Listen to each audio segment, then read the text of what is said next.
Oh, hello. Wait, what the fuck? Hello. Mic test. Hello.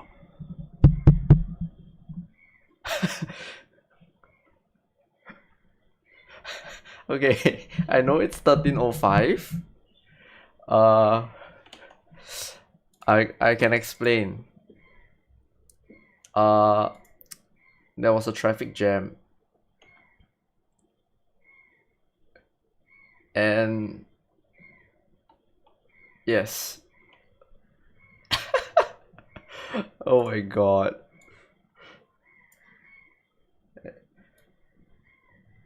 5 minutes can cost you a game. You're not wrong.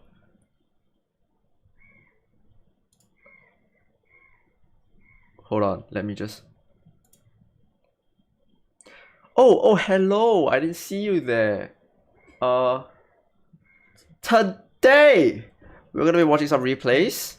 I think I promised a breakdown of some Liquid versus OG game. And I promise you that there will be some shit that you don't know that they're doing. Why is my name DATOHLEONG? Oh, damn. Okay, nice. I wonder if my emotes are working. Is my emotes working? Let me try. How do I use my emotes? I tested it yesterday and it's supposed to work, but I'm not sure. Come on. Okay. Oh, it works. Nice. Nice. Hello. Radiant team ban. OG's turn to ban. You guys watch this game? Dude, I'm telling you, man, this is like the highest skill of Dota ever you will ever see in this patch. Because there's actually more that happen than you think. I played Dota since 2014, I'm still Con 1. Well, depends on how much time you put into the game.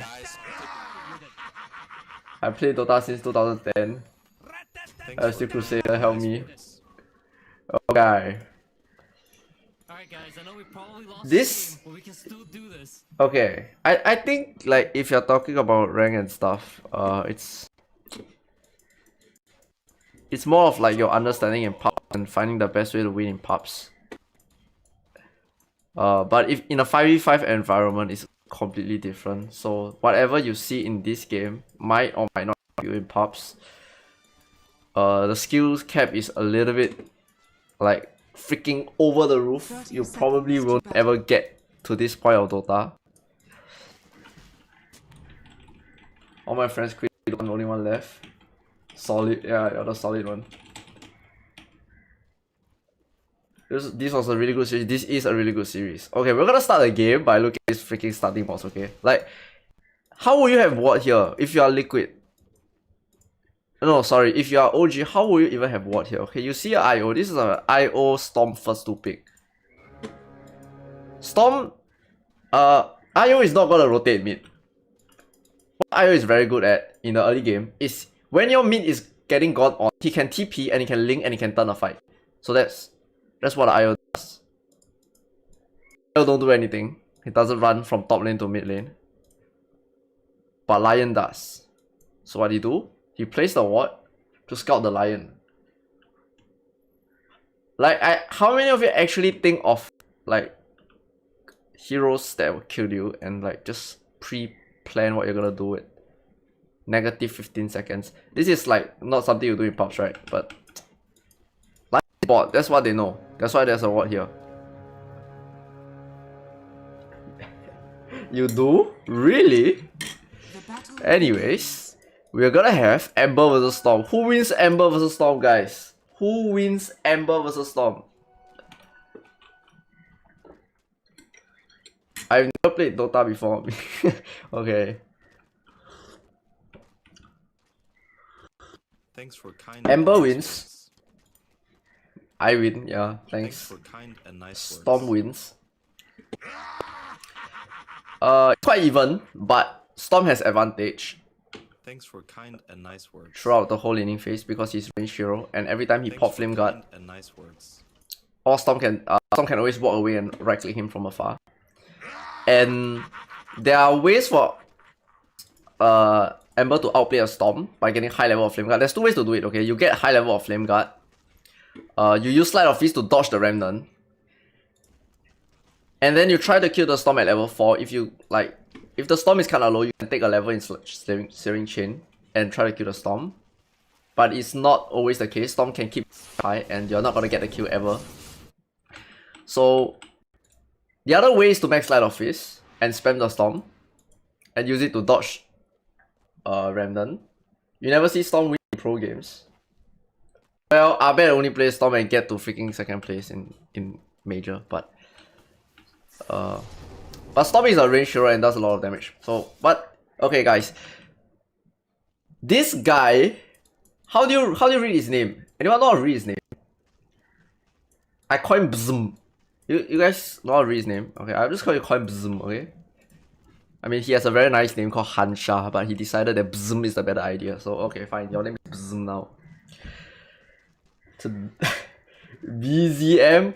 Come on, guys. This guy's name is very easy to read. It's Mickey, you know. This guy's name is insane, yeah. This guy's name is Mutabat Man. And then this guy is like Ama the F, you know. Meanwhile, there's this guy, Bzm.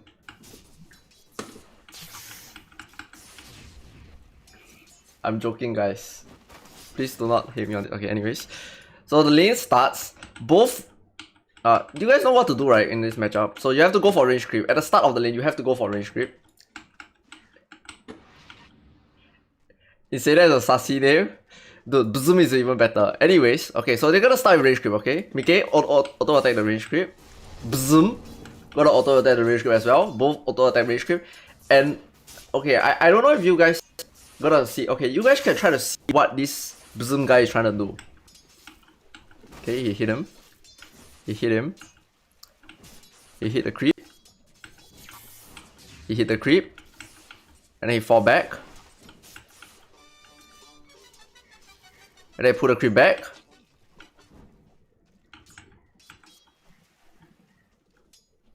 And then someone named 1437. Okay, guys. Do you guys see what he's trying to do in this lane? And I'm telling you, if you are playing this Ember Spirit, or if anyone else is playing this Ember Spirit, this Ember Spirit will be half-life by now, or like 25% health by now. But he keep his keep his health so high because of what he's doing right now, and he understands when Storm is gonna right click him, and he's gonna pull the wave back exactly when Storm has the opportunity to right click him. Okay, you look at this. So he's gonna go for the range creep. This guy's gonna go for the range creep. Now, we're not even talking about spells right now. This is freaking like creep control and pure creep control mechanics, okay? So now what Storm wants? Storm wants this creep. So what Bzm wants? Bzm is gonna try to hit him. He's gonna hit him because he went for the creep.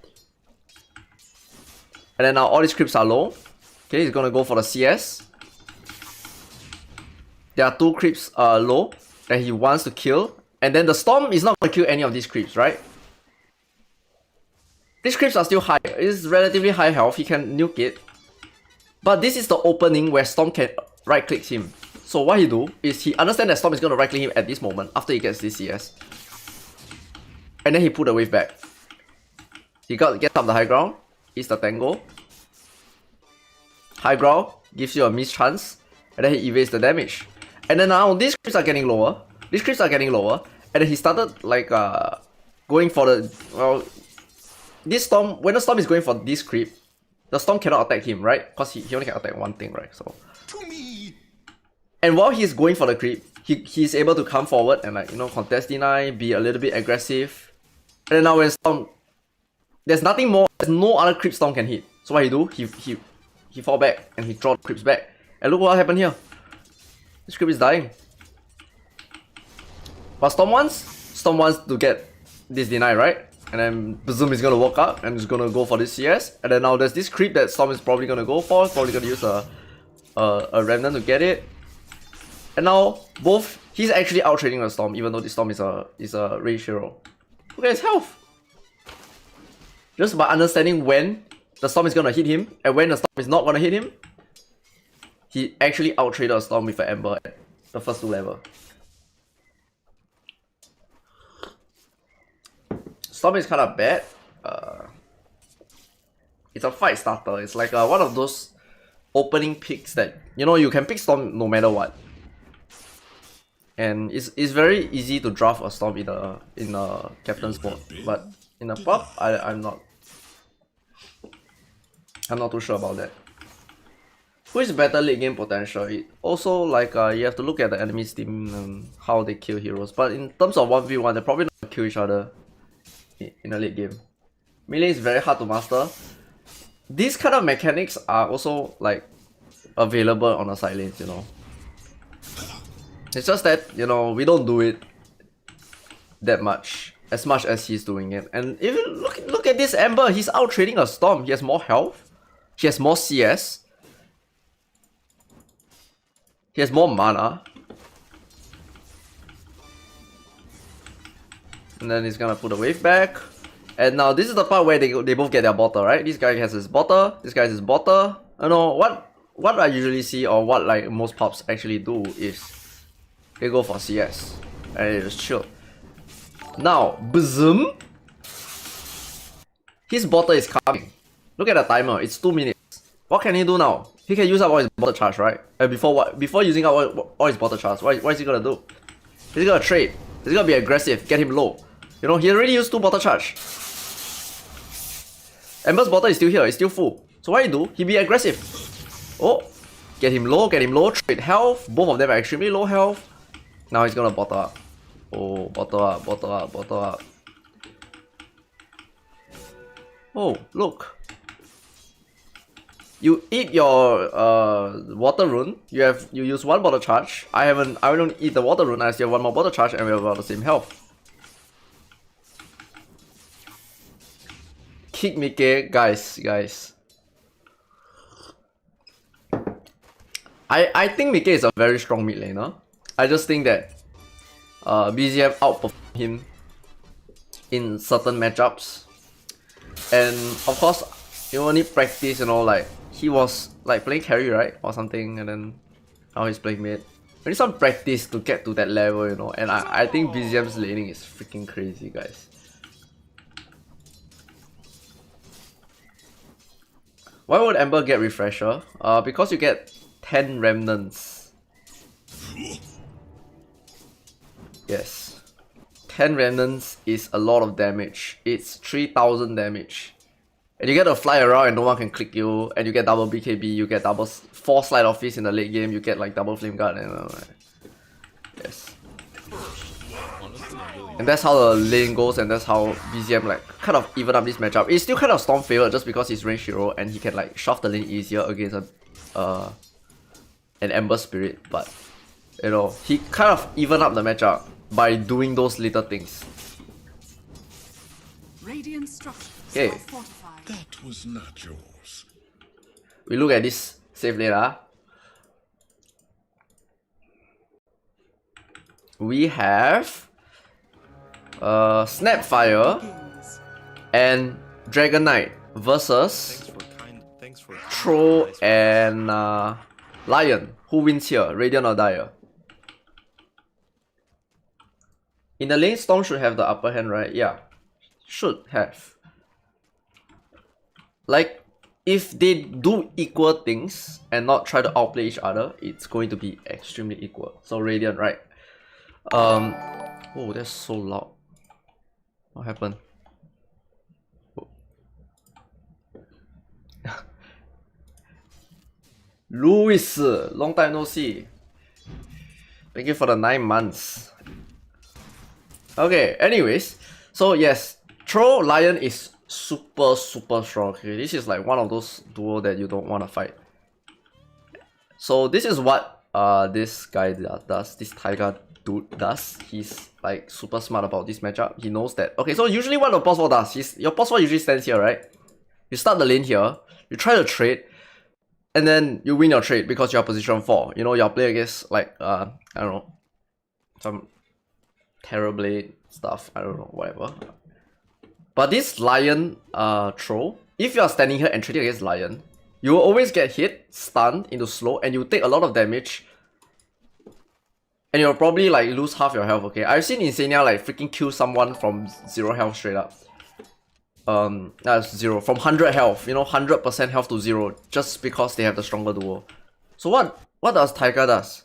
Look at what he do. Okay, let me show you their perspective, okay? This Snapfire is in this tree. He's right here. You don't see him. He walks up, he poke you. You wanna hit him? He goes in the fog. Oh. Try to get a CS. Comes out, poke you. Comes out, poke. Oh, eat a stun. Oh no, I'm gonna die. Go back into the fog. Oh wait, a rage creep. Oh, go back into the fog. Do you see what he's doing? You think DK snap? DK don't really do anything at level 1 other than stun you, which is very strong against melee heroes. Patrol is a range hero. This guy is a range hero. They have a stronger sets of nuke against the DK. So DK actually didn't skill anything. He'll be like, maybe I can't use my Dragon Tail in this lane because they're just gonna keep like a distance away from me. And then he's thinking of whether to skill Dragon's Blood. So the reason why he doesn't skill Dragon's Blood yet is because he's full HP. He don't really need the regen, he don't really need the armor, he's not gonna hit at all. So if he skill the Dragon's Blood, they can click him and they know that he has Dragon's Blood and he has no stun. That is why he's holding the point. But of course, they think that he has Dragon's Tail. That is why, you know, they didn't do anything funny to him. You know, they just leave him alone. Okay, so now the problem about this play, right, that Taiga is, this is like very good play, okay, but there's one freaking problem about this play. You have no control of the pool camp, and this camp is not blocked.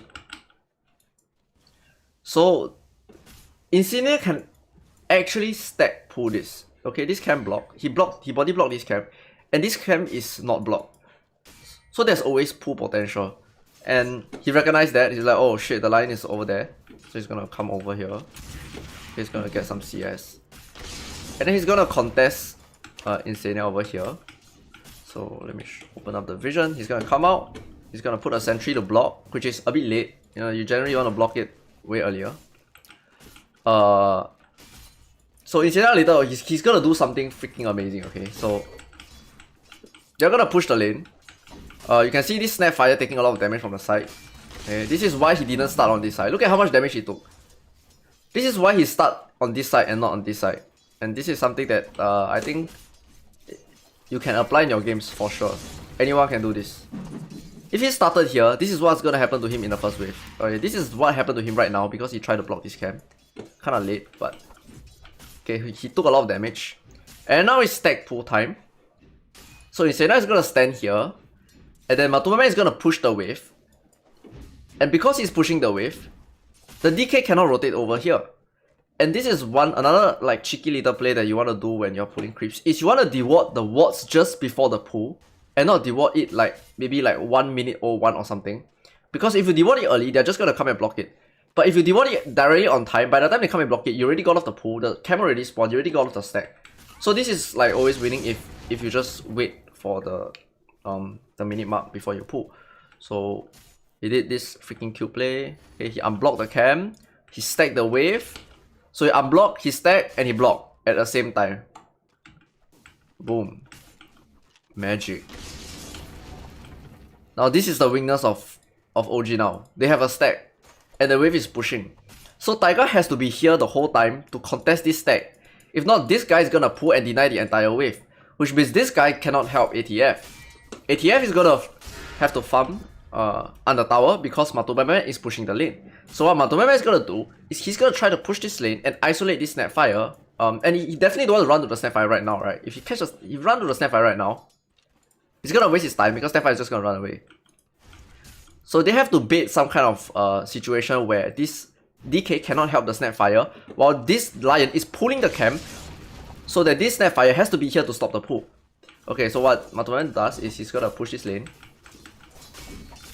Push it out, push it out. Okay, push it out.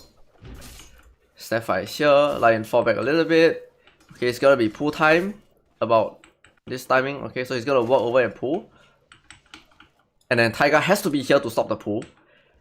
And then Matuma Man is gonna push this lane right under tower, and he's not gonna stop pressuring, right? He's just gonna keep going. And just after this, all these creeps die, and look at how far the Dragon Knight is and the Snapfire. There's no way this Dragon Knight help this Snapfire. So all this creep is gonna die. What Matuma Man do is gonna pull this wave over here, so that he can use these creeps to reset the wave. And now this Snapfire is isolated, and the DK is way too far. And all the Snapfire want to do is to stop the pull. And this is like the major weakness of the Dire squad, is because, you know, there's this pull. You can always threaten a pull. And they kill the Snapfire. There's really nothing they can do. He has to be here to stop the pull. If he's not here, the entire wave is gone. And then they create a situation where if he pull, he's gonna die. If he stop the pull, he's gonna die. And remember the 2 creeps that he was dragging? He's gonna use it to kill off the rage creep.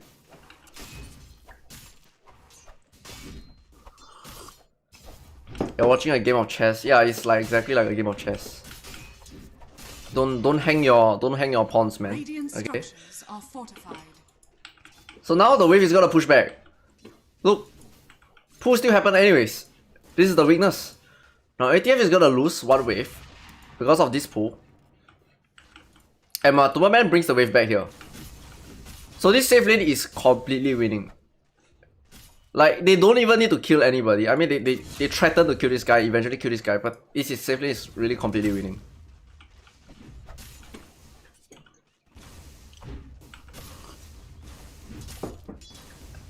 You gain 25 MMR. You can still gain 25 MMR. It's like plus 30, plus 30 now, but I get your point.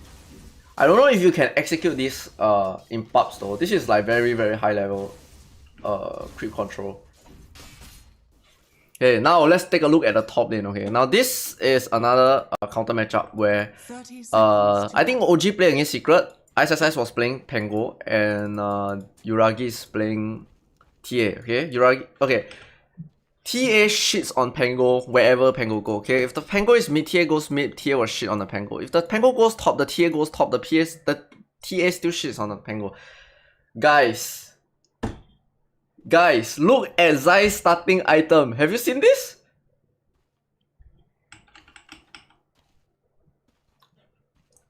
What's more important, picks or laning? Picks and laning are both important, sir. What's the blue thing on the Snapfire ability? Snapfire ability, the blue thing. Mango? The battle begins. Wait, my camera blocked that. Oh.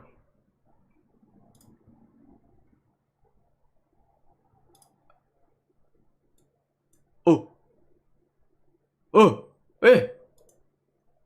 What? I'm lost. Where's my... Hello? Cam?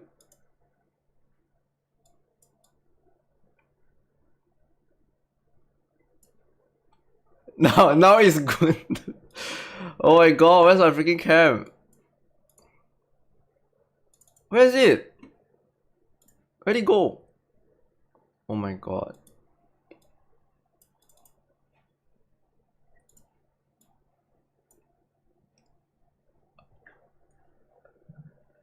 But I can't see you.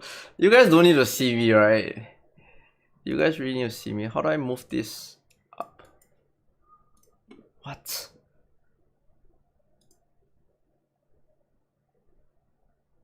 Cam is on the top.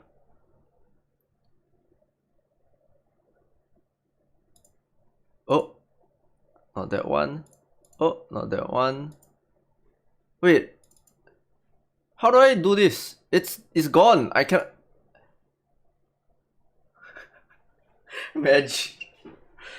Oh my god, guys! Technical difficulties. How am I supposed to move this? Can I use arrow key? I can't use arrow key. It's just gone. Like, where's my cam? Can I move this? Here?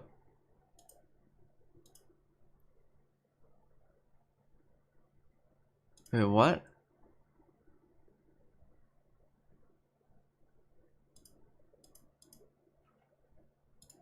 Oh no. Oh no, this is not happening. This is not happening. I lost everything. Where did it go? Oh my god. Dude, this is not happening. I'm a freaking tech boomer, guys. Like, I don't know how to use this software, guys.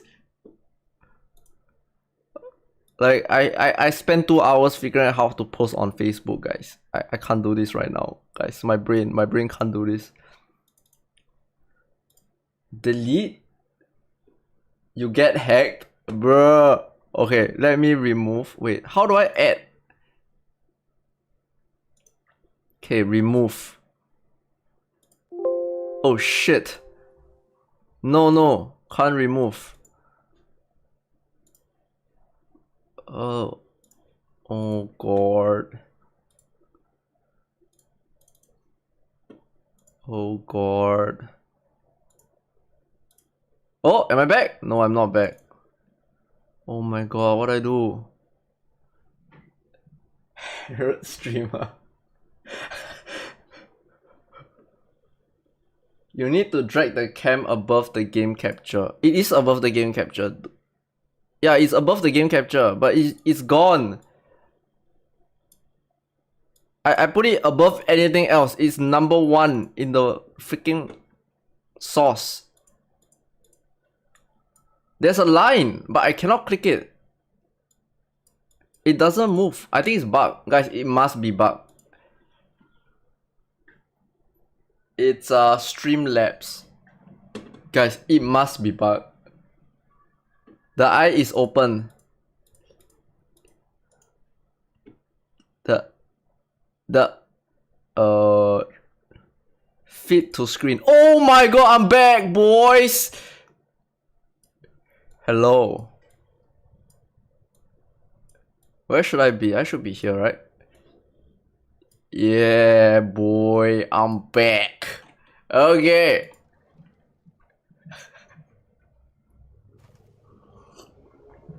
Where was I? How come it's 2 minutes in the game? What was I saying? Oh yeah, his starting item. Look at this shit. It's not Milo, guys, it's coffee. So big. Anyways.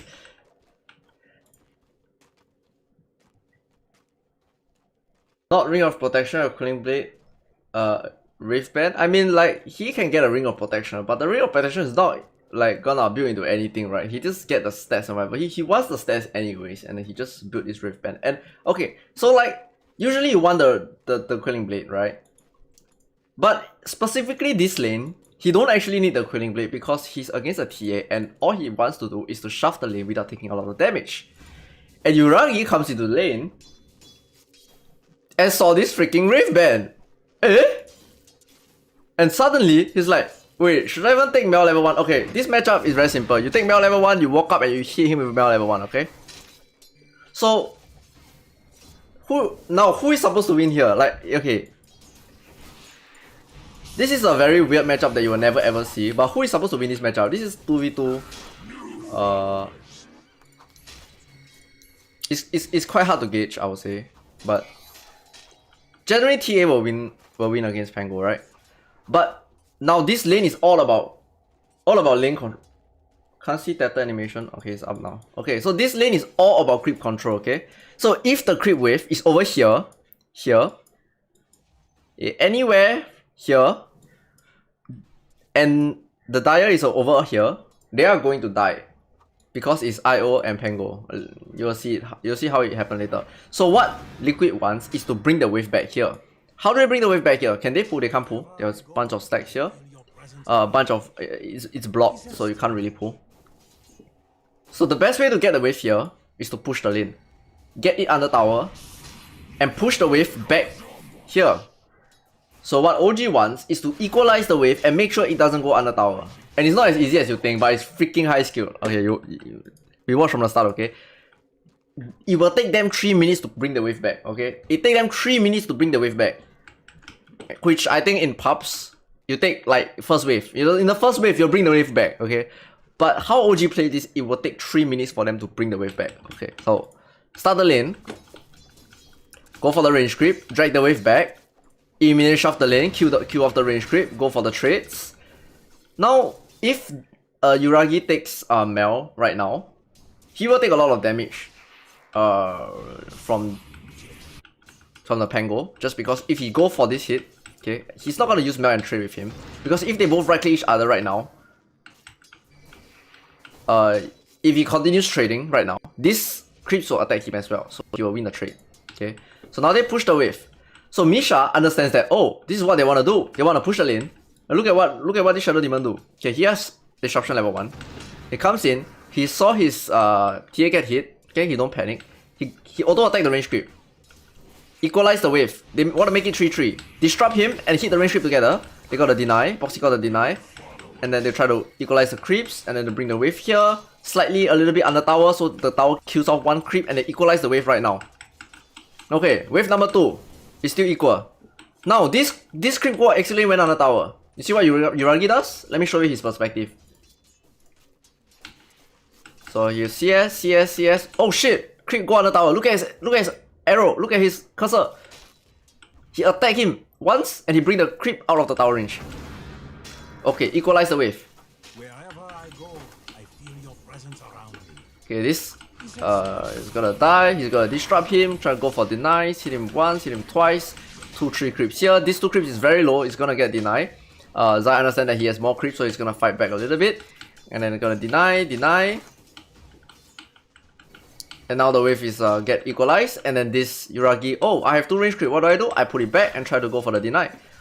And how does Pango secure range creep? You don't just let it get denied, right? You have to go for the shield crash, and it does damage to the whole wave. And now they start auto attacking creeps on both sides. Okay, you can see how much damage the Mel does, right? If he has no wave ban, it's gonna be a lot of damage. Okay, now equalize the wave once again. This is like wave number 3 or 4, I can't remember, but the wave is still here. Maintaining this wave the whole time. Okay, now why am I still on this? Okay, so the whole time, like Misha is just standing here, right? He looks like what is this Shadow Demon doing here? He's not really doing anything. He's not hitting. He's actually checking this pool the whole time, and he wants to make sure to, if there is a camp, to unblock. He wants to unblock this camp exactly at 2-minute mark, exactly like what Insania does here.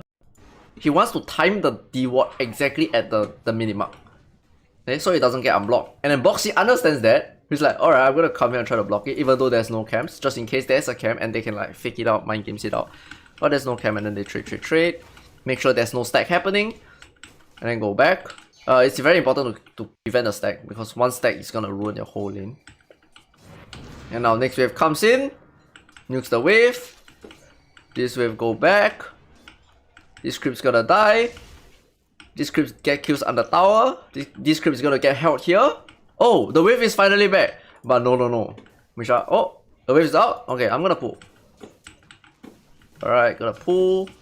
Delay. Keep the wave here. This guy tried to stop the pull. He's not gonna do anything. And guess what? The wave is back here. Magic or not? Guys, you can do or not? Maintain this equilibrium. Like, they maintain this for 3 minutes.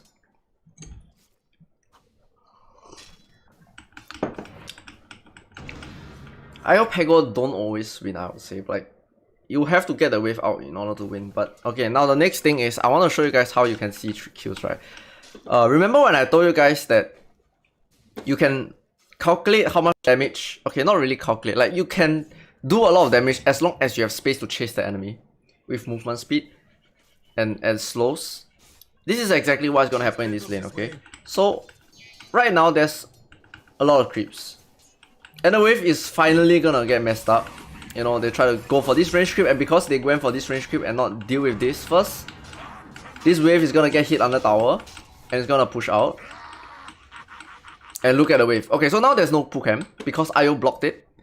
I believe he went to block it, the 3-minute mark. About here, he was here. Yeah, he blocked this. Okay, so there's no more pull. There's no more answers for this this lane push. And they went for this range creep, which I don't know if this is the best idea, because you know they don't get this out of tower. This wave is gonna push. Might be a big problem.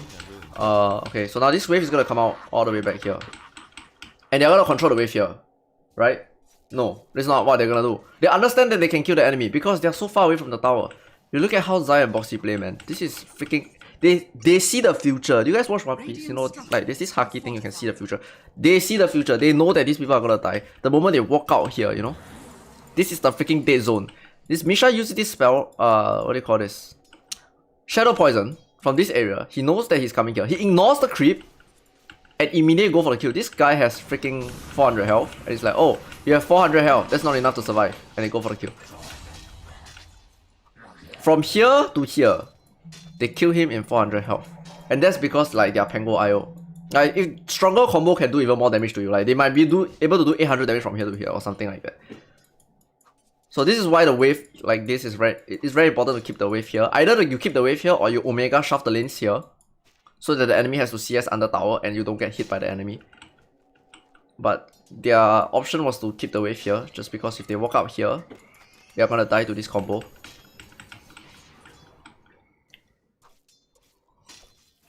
What if he gets boots? Who? Shadow Demon? Shadow Demon is not gonna have boots, sir. If Shadow Demon buys boots in this lane, your TA is gonna suffer. You don't have enough regen in this lane. They're gonna trade with you heavily. With and out regen you. So this guy can't start with boots for sure. In my bracket, pulling doesn't even exist. I mean, anybody can pull, right? Anybody can pull.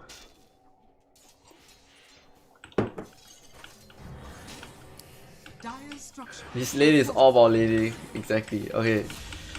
So, some nonsense happened at mid. I'm gonna talk about that later, but let's see what happened the moment this IO leave, okay? Oh, AOTP mid. Help out with mid.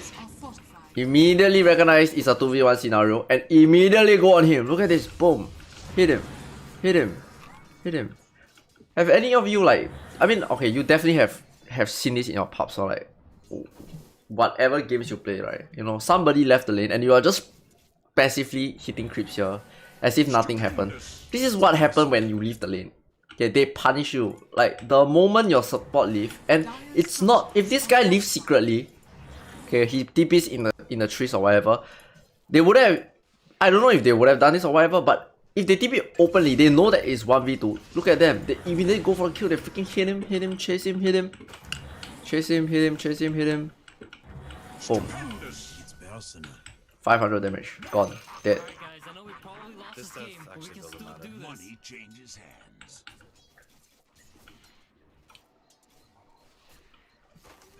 I play Enigma 3, so the wave always near my tower. Later we have an Enigma game, and then we see what you do, okay? We see what you do with Enigma and whether it matches what Zai does, okay? Didn't banish. Pull also hard. Sometimes need stack then pull, sometimes need half pull. Yeah, you have to look at the wave. You have to look at the wave and decide how many creeps you want to take out. You take out the entire wave, you need a stack pull. You take out like, you want to equalize the wave, you can do like... If the creep wave is here and you want to equalize the wave just because the tower kills your tower and you want to get the creeps back here, you can do a single pull. And if the wave is about here, you want to bring it back slightly, you can do a half pull. Half pull is 26, no, it is 16. 16 and 46. Okay, timer 16 and 46. Pull up, walk right, you'll get a half pull. Pull up, walk right, get a half pull. Same thing here. Pull down, walk left, you'll get a half pull. Very easy to do. High level Dota, always punish when people make mistakes. Sometimes it's not even mistake, right? I mean, like, okay, it's like slight mistake, but they immediately punish you, which is like freaking amazing, right? Okay, now let's look at some support matchup. Okay, so now we know that there's a ward here. We know that Lion is gas spot. Okay, usually like they like to ward here. I'm not sure why they ward here. Maybe because they don't want to repeat their ward. They like to do this ward very early, and they like to ward here. These cliffs are very important in early game, especially when you smoke out. Right, you can't really find which ward. You can't, especially when you use smoke and you come out and get these wards down. Nobody knows what's gonna happen. Okay, so I'm gonna fast forward to about 3 minutes for the 2 minutes rune. And then we will see what these two supports are doing. So blah blah blah, then after that trade, and then Tiger dies. Okay, Tiger dies, Tiger respawn. Okay, come back bottom. Okay, now it's 4 minutes. And who is gonna rotate mid? Like, it's okay, it's gonna be Water Rune. Very important to both players, okay? They have Botter. Empty Botter. So Ayo is not gonna run over. He's so slow. He needs someone to link to. Lion is gonna, remember we talked about it. Lion is gonna come over. That is why this ward exists. The only place that this doesn't cover is this high ground. And look at what Tiger does. He covers the high ground. He stalks this Lion. Make sure this Lion doesn't go to his mid laner, right? He's covered this high ground. He come down here. He make sure he gets this rune. And then we're gonna have some 1v1 fighting over here. And then we're gonna have some mid lane engagement here. And this, I think there's a misplay here from OG. I think that this mid game might have died if they do a certain things. Well, let's see what they do. So they trade. So the Snapfire understands that this wave is pushing. He can see that Flame Guard is on. He's gonna try to kill this guy. He needs to get over and cookie. But there's a Lion following him. So he needs to shake off this Lion. And he will get to his mid laner. And he has to make sure that this mid laner doesn't like fall too far back or like he has to time it just nice when his mid laner has Flame Guard and whatever to kill this guy. So by the time he comes over, I think this is a very big mistake here. When OG did not fault the creep, it's very surprising. I don't know why they did not fault the creep here. I think if you fault the creep here, it's definitely a kill. So Mike needs to Bism is gonna push the lane. That's how the gang. That's how you dive tower. You push the lane. You use the creep to tank the tower, and then you transfer aggro to the creeps, and then the creeps help you tank the tower. So he comes in here. He did not fault the creep. All the creeps die, and this tower hits BZM like 1 hit, 2 hit, 3 hit, 4 hit, 5 hits. He hit him 5 times, and we come here. We see the IOTP. This is very common. Okay, usually they open with IO Storm. This is what they do. You go on the mid laner, the IOTP, and they turn the fight. And this is how much damage IO plus mid laner can do. But if they fought the creep here, I think they could have gotten a kill. There is fort, right? Glyph is ready. Right here. Flame Guard is up. Animation bug. Flame Guard is up. He fought this. These two tank the tower. He's gonna go in. He's gonna avoid. He's gonna let the fort creep tank the thing. The remnant. And he's gonna do some damage to him. And Tiger is gonna come in with the cookie. And blast. I think he dies. I believe he dies. Because his Flame Guard would have popped. But I think someone has to die. Someone will die after he died. But I'm not too sure. Yeah. But this tiny play got his die killed.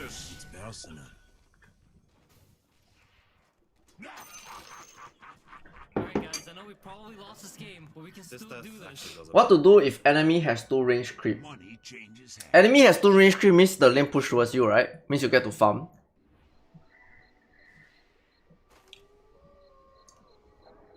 Thanks for the timing. Okay, no problem. Dota, it's not about making the right move, but making the least mistakes. Well, you want to make the right move and the least mistakes plus 100 MMR. I think you need some practice. If you go into a game and try to do all this kind of thing, you're probably not gonna execute very well. You probably need some practice. Is it better to fall back after Lion Saw Snap? Okay, so I think the call was... I think the read was correct. They definitely could have gotten a kill here. Stupendous.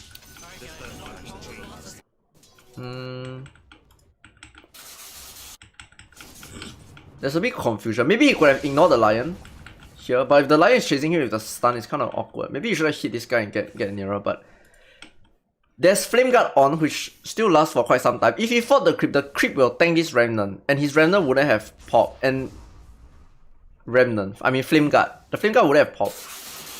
Snapfire comes in with this. This is like 80, 120 damage.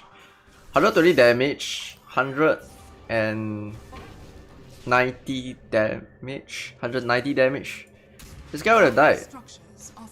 And this is without BGM even hitting him once. Zai didn't get solo kill by support, so it was a 2v1, like there was an engagement going on and it's 2v1. He lost half his health to TA.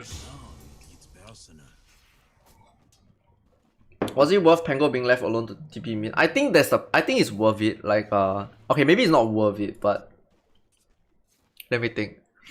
If the Pango didn't die, it would be super good.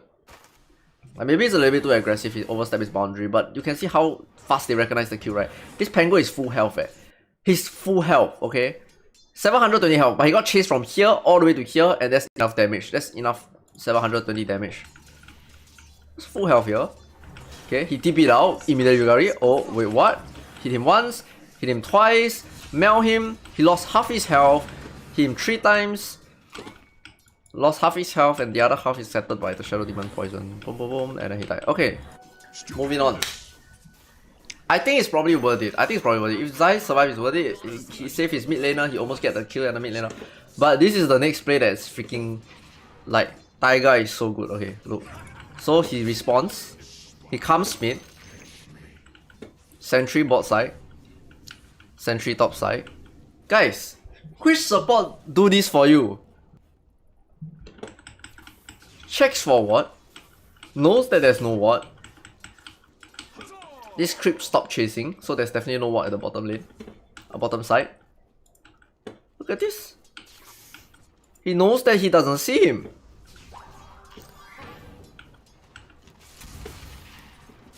Flame guard. Chase. Flame again. Kill him. This Storm has half mana. When he go to the lane, he has half mana. Okay. He has 600 health. He has 300 mana to fly away. And they can still kill him just because he doesn't see. Let me show you his perspective. Okay, this is what he see. So he farm, he get level 6. Okay, he come to the lane. Okay, oh, I'm gonna push out this lane, guys. I'm not gonna die. I'm gonna storm with ball lightning. You know, I have a border charge. I have 100 mana, I can fly away. Oh, wait, what? Snapfire is here? Oh, I didn't see him. Oh no, I have no HP. Oh no, oh, I tried to run. Oh no, he has Remnant. He can fly too. Oh no, I'm dead. You know. Which team draft is better? I think OG draft is still better in this game. This death actually doesn't matter. I'm not sure about this. Okay, I understand why they pick Troll. They want a tower hitter, they want a lane winner. And Liquid don't pick weak lanes, they always pick very strong lanes. And they want someone that can stay in this lane for like decently well, and does decently well as ATF. They don't want to give ATF a free game, a free lane. And they want someone to hit tower, hit Roshan, and it's tanky. Cause this hero, this Storm guy, this Storm hero cannot do that. This Pango hero cannot do that. This IO hero doesn't initiate very well, doesn't hit, like he just buff a big core, right? He just need a big core to stand in front, and Throw was their choice. So, but this hero is kind of weak in this patch, I think. It's not that strong. Don't really like it.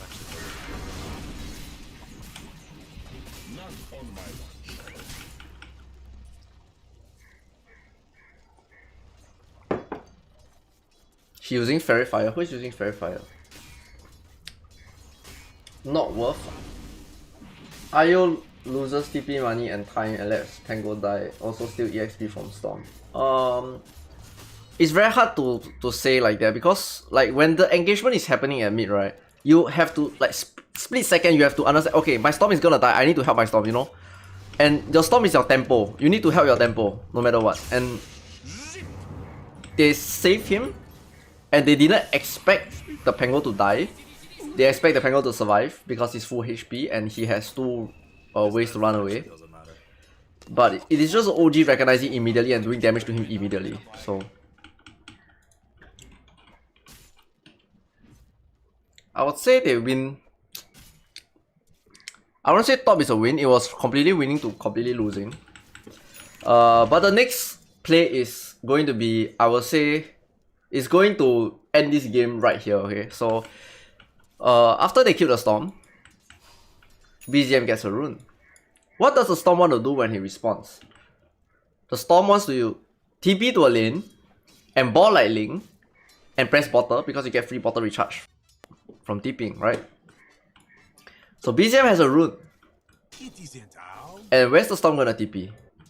No one is at mid. No one is showing mid. Why is Storm gonna come mid? Storm is not gonna come mid. Storm can go bottom. It's a troll. Or Storm can go top. But there's an engagement happening top. Which means it's more likely for Storm to go top. And look at how this guy's playing. He gets the rune. It's like, oh wait, what? Storm is respawning. He's gonna go top. He's gonna steal the rune.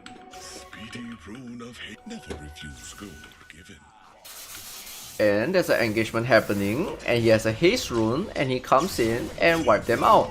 just because he has a haste rune and has a faster power spike right now. Because Storm zips in from far, lose a lot of mana, and Storm is forced to fly away. He's gonna pop Healing Salve. Keep him alive. Pango died. And very very sad Pango. From completely winning to completely losing. So now this TA has completely free game. Bottom lane is eventually gonna be a trade farm lane because you know it's a Dragon Knight freaking tanky loser hero that freaking no skill anyways. Could have definitely TP home and fly back, you know. Spend 100 gold and refill bottle. But he has Misha. And Misha is gonna refill his bottle for him. He's gonna salve him. Gonna give him everything he needs for him to kill this Pango once more. Okay, the reason why he is, I think it's important to hold his TP is because of this middle lane. If anything would happen to Starfire, you can definitely TP and especially to hold your tower, right? You don't really want to use your TP like this. Which is why they do this bottle refill and salve instead of going back. But more importantly, he has the HP, he has the mana to kill this Pango once more. And now this Pango dies here and he has completely no game. This stuff actually doesn't matter. So he cannot take this tower anymore. So your goal as an offlaner usually is to take the offlane tower, so that your carry can come and farm. And this Pango has no game now, which is so sad. He's walked all the way back. The tier is completely free farming. He has 2k net worth. And you see Troll here. Okay, like I think I heard the caster saying something about why is this Troll here? It's so random, it's such a good move and whatever. Guys, this Troll being here is so natural, you know. Like I watched this a few times. It is so natural for the Troll to be here. He was farming bottom, okay. As usual, carry, abandoning the lane at some point, dead lane. Okay, get out of this lane, go jungle. You know, you don't want to be a liability. You don't want your teammates to TP bottom to save you. You know, when these heroes are missing on the map and they try to gank you don't want your teammate to come and TP bottom. Because if they TP bottom, they are not killing their enemy carry, they are not controlling the map, they are not controlling the runes. Runes. 8 minutes. Very important to the Storm, very important to the Ember Spirit. Spirit Brothers always fight for the runes. So Storm, time it very well. Go home, refill, come back here. You know, Matua Man could be stacking this, could be farming this. No, Rune. Rune is more important. So Matuma Man, Insania control this side of the rune. Taiga is here to control this side of the rune. Taiga got greedy. Like, I don't know. Like, he got greedy and tried to stack this and go for this rune, but he don't really have any teammates as well, so not sure about this. Matuma Man did not go for the stack before going for the rune. Top lane, we have VZM and Misha going for the top rune. Look at the 8 minutes contest. This is very important to the spirits, guys. Runes are so important. Okay, so no spirit get the rune. They equalize the game. Insania got the DD, killed off this Snapfire. And then this Troll is for some reason at mid because he's fighting for the rune. And then he see a kill here on Misha and he's gonna go for Misha. But look, there's a freaking Kati here for some reason. Oh wait, there's a Kati. So he TP'd, he's gonna come and hit this tower. And I think for a lot of carry players, I think it's important to know where you can farm. And it's also important to know when you can get a lot of farm and when you don't get a lot of farm. If Matoma Man will be farming over here, all he gets is this camp, you know, he's not getting lane creeps. This guy is getting lane creeps. This guy is farming stacks and farming lane. And if he's like just farming lane, he's gonna get out of farm. Which is why he's desperate to get a lane and kill some towers. And because two heroes TP here, which they spotted, okay, so they come, this Ember's bottle got refilled by Snapfire. So Snapfire TP mid. They try to hit this tower with the Kati, refill bottle. And then, let me show you Radiant Vision. Okay, Misha responds. TP mid. I would say this, I don't really like this TP, okay? I don't like this TP. He's like TP in front of everyone. So now that they know that both supports have no TP, so what Matoma Man does, I mean, he could be farming here, you know, he could be farming here, he could be like retreating here, he could be clearing camps, clearing stacks. No, tower more important. So he's gonna go top all the way here and hit this tower. Definitely know that no one is gonna come. Most supports have no TP, the core come, the core dies. So he killed this tower, and then now, Matoma Man is the fattest hero. He's gonna be the fattest hero in the game, for sure, because he can farm this whole area right now. So he's gonna stay here, and then there's gonna be this stack happening. But I would say that all these plays are freaking high skill, and the reason why they lose is not because they didn't execute what they want to do well. I just think that OG executed what they want to do better. The card has been there since 5 minutes. There's a lot of shit happening at mid. Oh wow, what the heck is happening here? So let's see this card. Let's see how this card survives all the way to 8 minutes. The card comes here, they fight, they go for this kill. The card is sitting here, the card is still attacking here. Okay, this card is 1v1ing. Card is 1v1ing, still standing here. Then they engage bot top, and then the Ember stayed top for 2 Pango kills, and then this card is still here. They keep the card alive.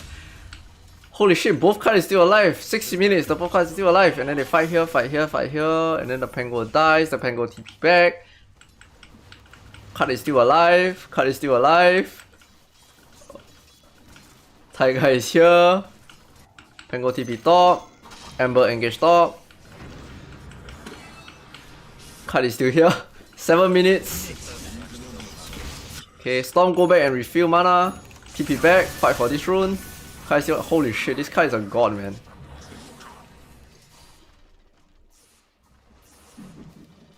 I think pro match draft is more important than execution. Yeah, I also think so too. Radiant's bottom tower is under attack. Okay, what was I saying again? Radiant's bottom tower is under Okay, they kill this top tower, blah blah blah. They control this part of the map. They found the stack. And they brought every hero to try to defend the stack, which I think this is a very natural thing to do if you are Radiant. On the Dire, you want to control the enemy's jungle, right? You secure your space for your carry to farm. Your carry is gonna stay here, he's not gonna come. And if you are slightly stronger, which they think they are stronger, they can come and like do this kind of thing and get away with it just because the enemy is not in position to like control this area. If the TA is over here, right, instead of farming here, the TA is farming over here, they will have +1. And they probably could have had a better fight, but ADF still, what the frick? Huh.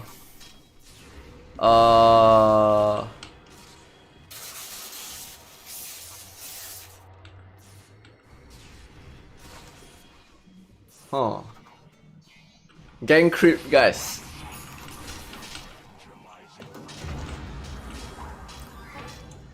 Okay. Is that because in general teams just do the execution part equally good? Yeah, I would say at the highest level, yeah, pretty much. But the thing about good and bad is like if you win is good, right? If you lose is bad, right? And it's very hard to tell if you're gonna win or you're gonna lose at the start of the game, right? You just gotta have this idea and you're gonna stick to your idea and play with it.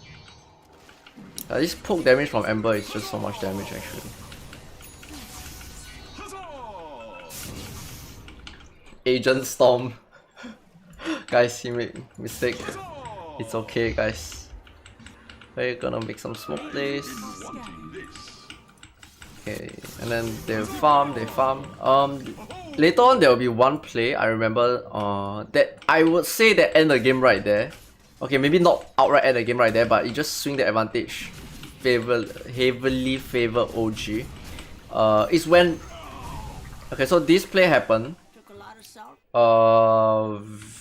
He walked past a trap, there's a trap here. Replay bug, there was a trap here, he got slowed by the trap. And then hits all the fire shot. And they immediately smoked and killed this troll. And let me show you how fast they smoke. They understand this troll is gonna die, okay? Let me show you. This is their vision. Okay? This is their vision. They see the troll here. They kill this guy. Got trapped. They kill this guy. They see the troll here. They kill this guy. Smoked up. Go for the troll kill straight. Where's the troll gonna go? Triangle, right? Oh wait, what? Oh wait, what? Troll? Hello, troll. Hello. He press ulti, force to chase. And then at this part he kinda trusts his eye to keep him alive. And he made like one big blunder, got freaking chain, shotgun, died. But this is like very bad for him because the TA is farming, the Ember is farming, and your Storm is not farming, and your troll just died. And also your whole team TP here. And okay, look at what this caused, okay? I would say that it's very hard to avoid these kind of mistakes. It's very hard.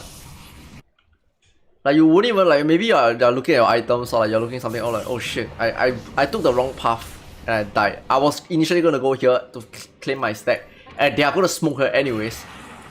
And your teammates are making a play at the other side of the map trying to kill the Dragon Knight.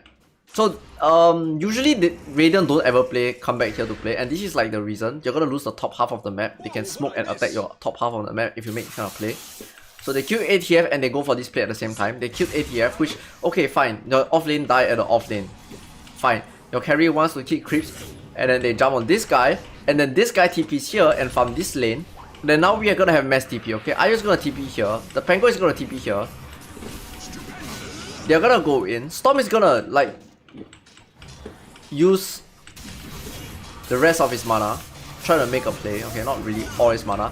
The troll died. The Pango is like now stranded over here, which he actually wants to be here to try to like do something funny.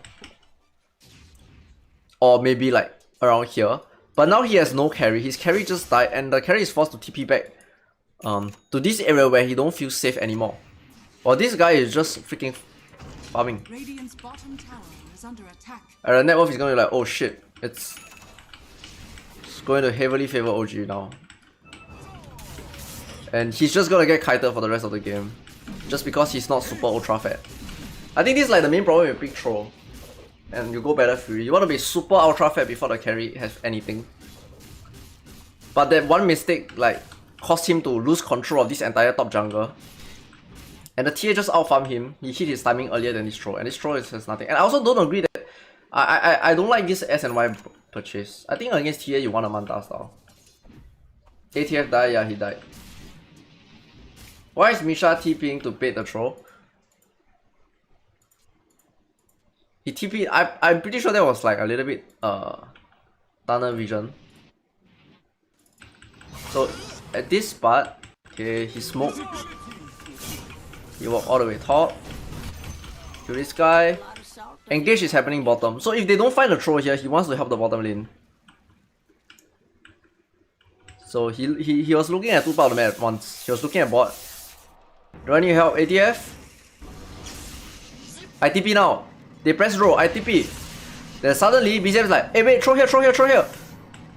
Throw more important, throw more important. Kill the throw. Cancel TP. Yes.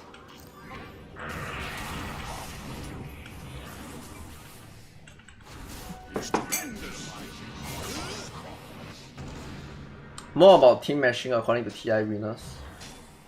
According to answer if remember from No Tail and Puppy interview. Yeah, I guess your team, your players have to trust each other and make this kind of play. I don't think you make this kind of play without trusting your player, right? Imagine if Misha didn't trust his Ember spotted Troll, right? If this Misha he didn't trust his Ember to cancel his TP and he decided to go bottom and ignore this Troll would have died and the Troll would have continued farming the top side of the map. And because Misha TV bottom, there's no one to kite the Troll.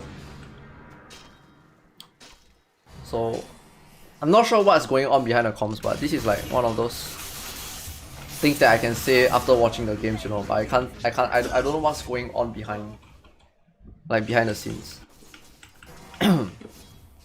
Yes.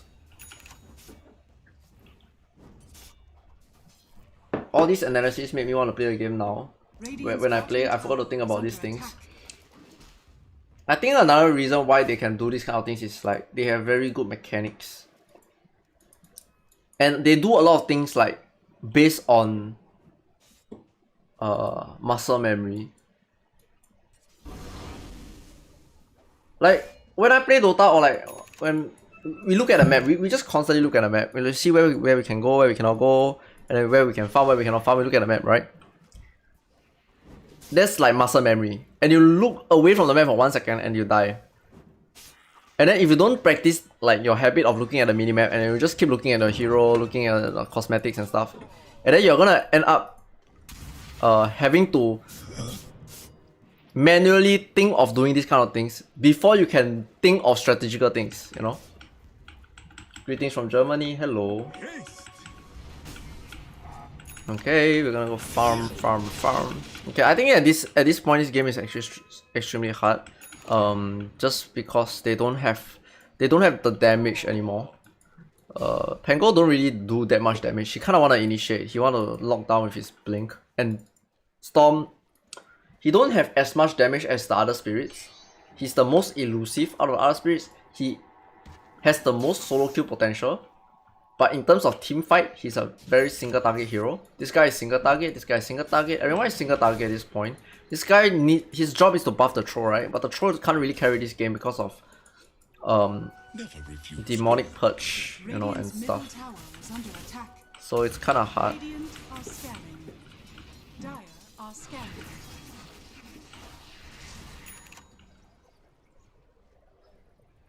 Cosmetic and taunts are kind of distracting. Guys, I think cosmetic is like the best shit ever, okay? So, Dire's top tower is under attack. okay, I don't own any cosmetic, okay? But, do you guys know how, if you use weapons that are really big, right? It feels easier to last hit and it feels good to hit your opponent. You know that? Okay, I don't know if you guys feel that way lah, but like when I play with my friends, right, and then they swap me these morphing arms. I don't actually have this Blade of Tears. When I right click the creeps, you know, I'm very accurate. I won't miss last hit. I'm like, wow, holy shit, it's so easy to last hit because the arms is like freaking with 2 freaking E-Blade Gunner and like bam, you know? Yeah. And the thing about this anti-mage, the persona, is I feel that this persona got no power. Like, I play this female anti-mage so many times, and I last hit creeps, there's no power. I hit the creeps, I don't feel like I do a lot of damage. But, you know, when someone lend me this basher, this golden basher blade or this basher blades, the last thing is on another level. When you slice, you can feel it, man. You can feel the power when you slice people. Like, guys, it's on a... You need cosmetics. I don't own any, but too bad.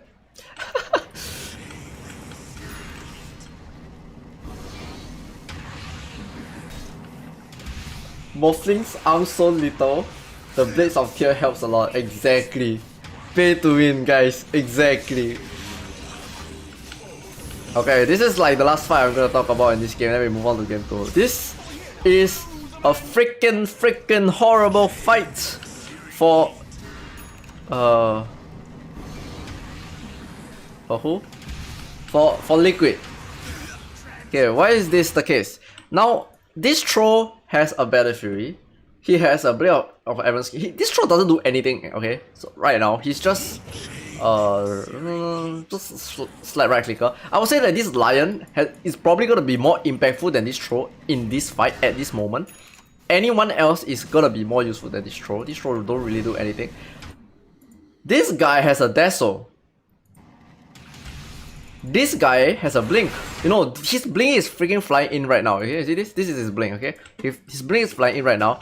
And the reason why they smoke towards the jungle to recon, usually you don't do this. You don't ever want to come back to your jungle. You just abandon, you just go to the enemy's jungle, you go play mid, go just ruin your, just screw this shit. But they have power spike is up and they time it exactly when they have their power spike and they're gonna take the fight. And exactly means that it is so quick that they decided when they want to make this fight happen that the enemy they are not even ready. So they come in, Rolling Thunder used on the Dragon Knight. The Dragon Knight took a lot of damage, die. The Embers on the side, poking. Your Rolling Thunder runs out. Your Troll is you know, not doing anything. Your Storm flies, spends half the mana flying in. Although you kill 2 heroes, you have no more spells. And your Dazzle tier is here. And now you're forced to retreat. And you lose your entire top control of the map. So what Liquid is doing here is actually they're just controlling here and they're just farming here, which is completely normal. And usually what the Dire do is they're gonna farm here. Honestly, I'm really. And then they ward this area and then they control this area and then we have our own side of the map. But this fight actually, when they killed Pango at top, they completely lost this top area. They got a ward now, and they can't really safely say that, oh, let's just go back to the top side. And they also can't say that, let's return back to the bottom side. You know, it's so hard. This is their map right now. They don't see anything. Where are they gonna go? They just respawn, they died at the top side, which they have full control of. They do not have control of bottom side because, you know, the OG already took that side of the map. And then now they just respawn. What do I do? You come here, this guy is gonna push this wave, and this guy is gonna farm over here. The throw is here, where do I go? I'm done farming my triangle. We want to control this area, but they're like, we don't see anything. We don't see anything bottom, we don't see anything mid. This is their map right now, they don't see anything. And then now, this is desperation, okay? They lost so much of the map that they wanna like forcefully take this part of the map. Not sure if this is the best idea because your throw, although, you know, it looks like he's so fat, right? He has like 9.3k net worth, right? He's not actually ready to fight, you know. He doesn't really do that much in fight until he gets his BKB. He just get kited. Okay, they get Nisha, then they kill this guy. ATF, armlet toggle to live. This is so desperate from Liquid to get this part of the map, and the armlet toggle actually killed everybody here. Uragi comes in, hit him. Oh, look at the damage. Holy shit, it's over. Boom, boom.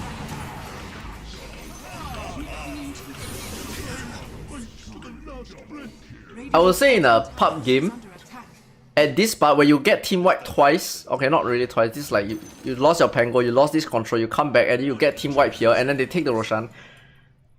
80% of your pubs, okay, I don't know about the other, okay, like in my pubs, people break items at this point, okay, like they're done, they're freaking done, man. The moment you get wiped here, they get Rosh. Buy items, yeah, all the items gone, destroy items.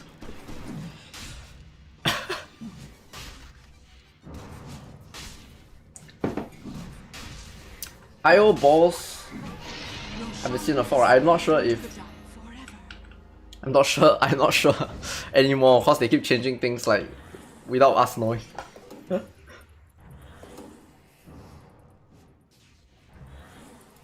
Actually, this patch, I feel like who control top tier 1, control top tier 1 opens up the jungle, and Roshan is so good. Yeah, true. But also when you have a pyro spike and you're able to do this and take back your jungle after taking the enemy's jungle where they don't want to go there, and you take back your jungle and you freaking chase them away, and then they respawn, they desperately try to fight back, and then you are here, you're ready to fight them, right? You're ready. Cause on OG side, they'll be like, alright, they just lost bottom side, they just lost top side, they're gonna have to go somewhere, right? So they just guess like, okay, they're probably gonna get top side. They were ready, man, they were so ready. They were like here, ready, like, okay, you're gonna come at us. Before they even come, they're like all here already. DK is farming here. Misha is setting up wards. You see, wards. The TA is over here. He's not even farming a triangle. He's not even farming at bottom anymore. They are like ready to take them on, man. This guy is here. This guy is here. Oh, you want to take back the jungle? No, no, no. We're gonna fight you. We're gonna kill you.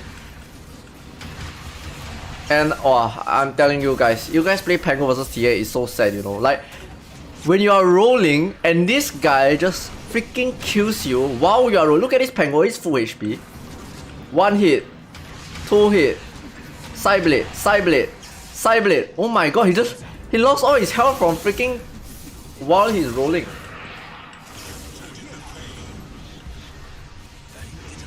Goodbye, goodbye. This is where you break your items. Goodbye. Surrender. Yes.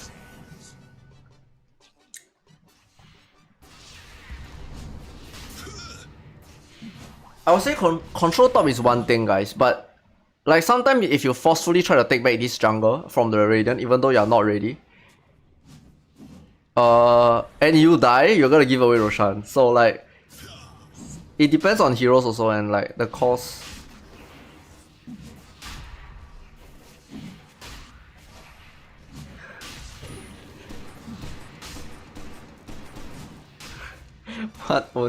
What Oni-chan? What the heck?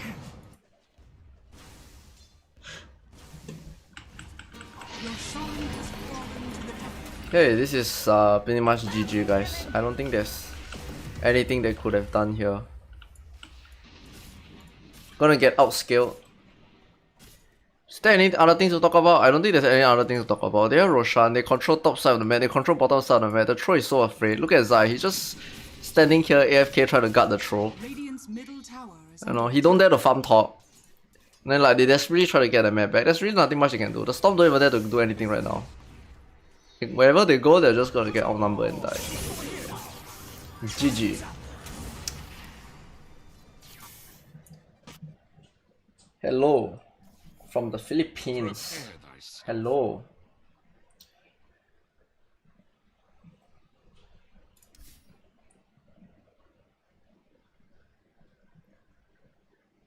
I don't even play Dota, but I love the analysis. Thanks. I don't know how to react.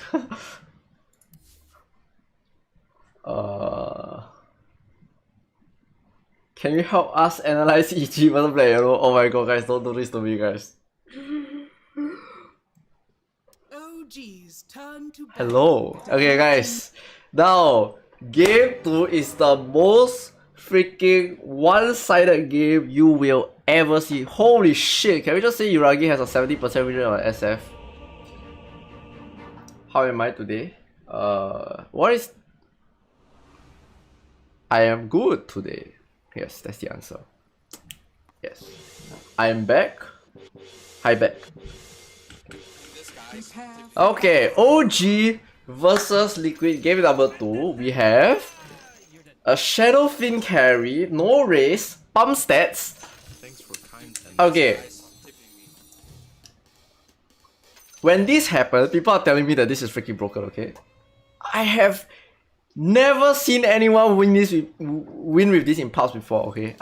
I might be missing some games. Alright guys, I know we probably But I have never seen anyone won this impulse before. Like, there are two scenarios that happen, okay? Number one is the SF just dies in the laning phase and his teammates break items. Number two is the teammate don't even want to lane and pick a jungler and like give up. I'm not gonna lie, that's what happened. Okay, the moment they pick SF, it's like, okay, fuck this shit. Like, the support will pick some TA and go in jungle, or like pick some Venom and go in jungle. Not gonna lie, that happens so many times, and it's like free win, okay? The moment they pick SF, carry, free win. They just tilt. It's not even about the gameplay, they just tilt, mentally tilt, and then like, okay, I'm done, it's over.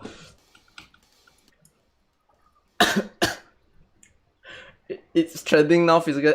I get why this guy is so strong, okay? Like, look at his talent. He get 25 attack speed, he get presence, aura, effect building, very strong. He get 3 damage per turn. Every talent gives him physical damage. He just need to survive and build physical damage. And use Presence of the Dark Lord to like own people. And just right click, you know? You are a freaking gigantic range creep, okay? You are NPC boss.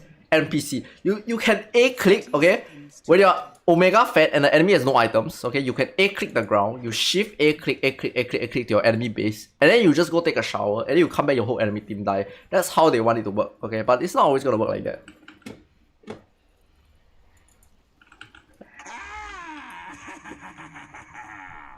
Kunkka will smack. Pick Kunkka and smack SF out of it. That's not always the case. SF can beat Kunkka in mid, guys.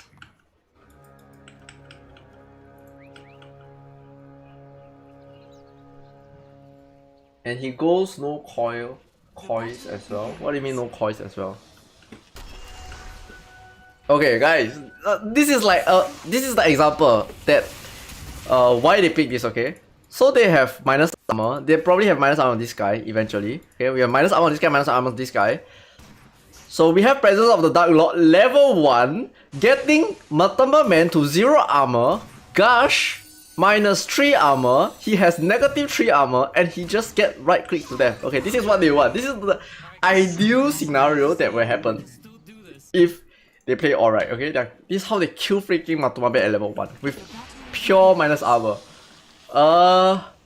Yeah, it's very cute, very strong. But the laning is a bit weird. I'll show you later. Okay, so look at how much damage. Oh shit!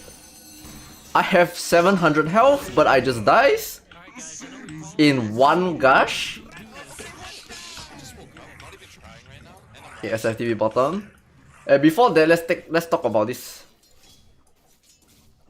matchup again, guys. Ember Spirit versus Puck. Who wins?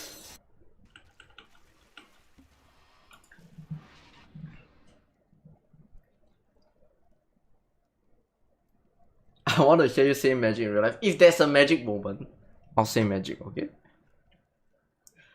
Problem is SF is quite low in armor, but his attack range is quite far. His attack range is actually pretty short. It's just that he gets Dragon Lance. 50-50. Ember. You get slight spam. Yes, that's true.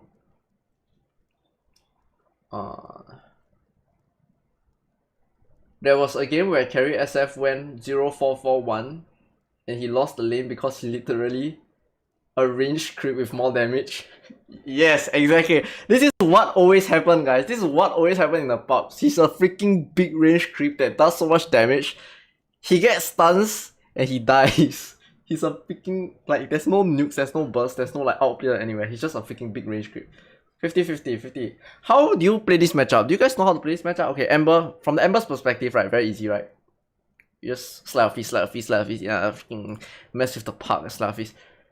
I'm gonna tell you that in this game, Bzm is gonna win Mickey so hard with Park.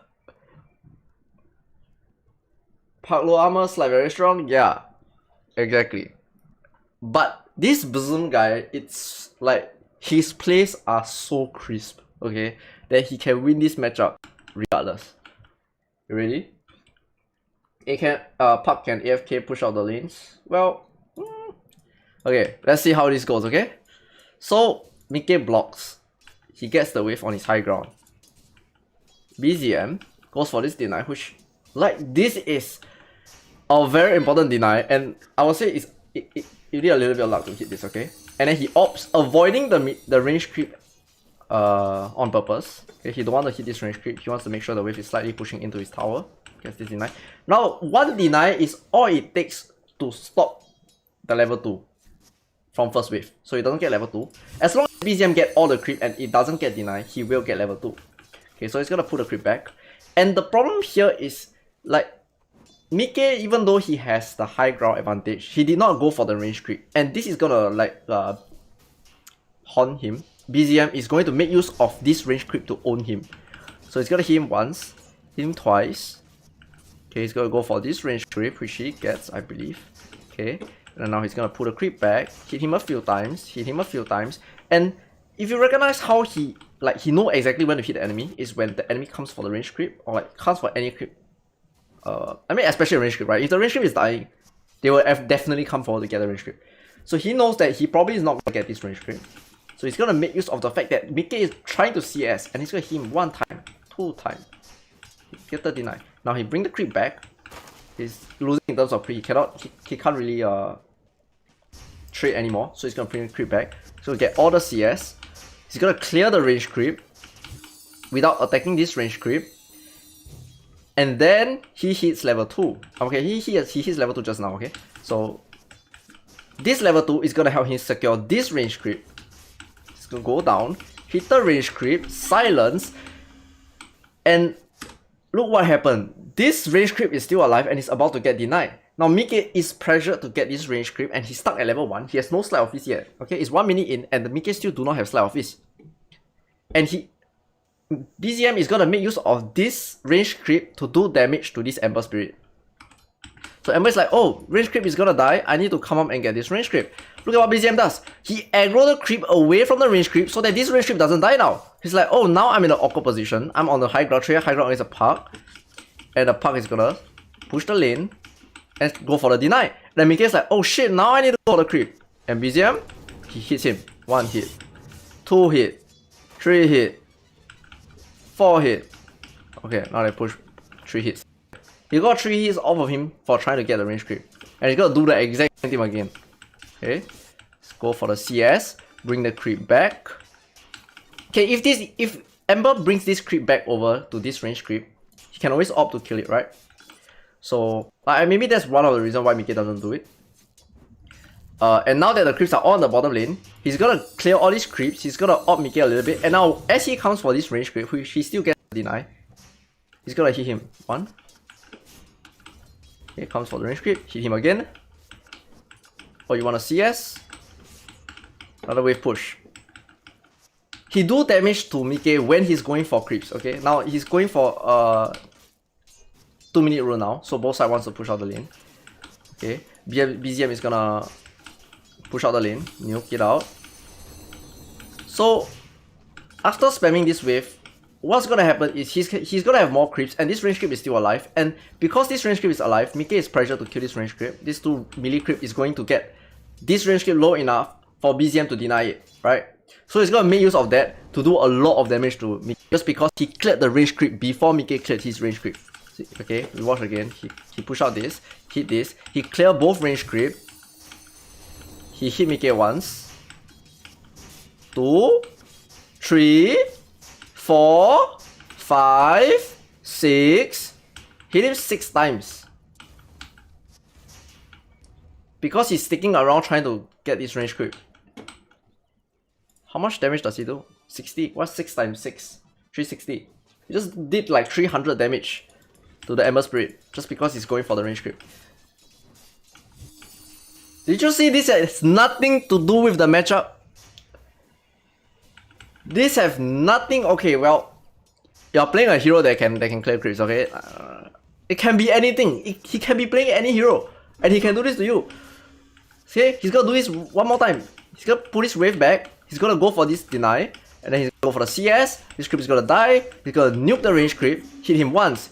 Mickey has to try to kill this creep, right? Eventually, twice, thrice, twice, and he do damage to the Ember. Which, by right, on paper, we say that, oh, Ember is gonna slide off this and slide, either this Puck cannot play, you know?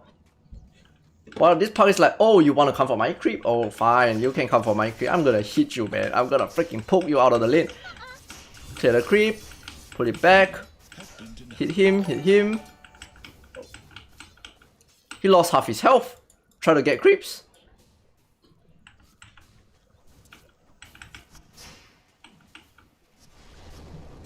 They literally counter each other. Radiant structures are fortified. Guys, this guy is gonna be some freaking god laner in the future, man. He's gonna be like Sumio level very, very soon. I think for people to catch up to this guy, it's gonna take a while. You know, he even fought the creep, you know. When he uses this flame guard to try to clear this range creep, he fought the creep. He hit him. He's like, okay, I'm gonna flame guard and clear the range creep because the Puck has been clearing the range creep before me, and I'm losing because he cleared the range creep before me, and now he's using the range creep, you know, to blackmail me to come up so that I get hit. But now he fought the creep. And you can't go for the creep, and while you're going for the creep, look at how much damage he's taking.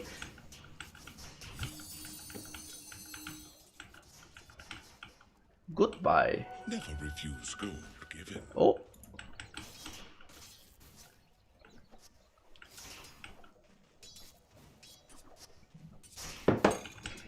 Okay, got a farm.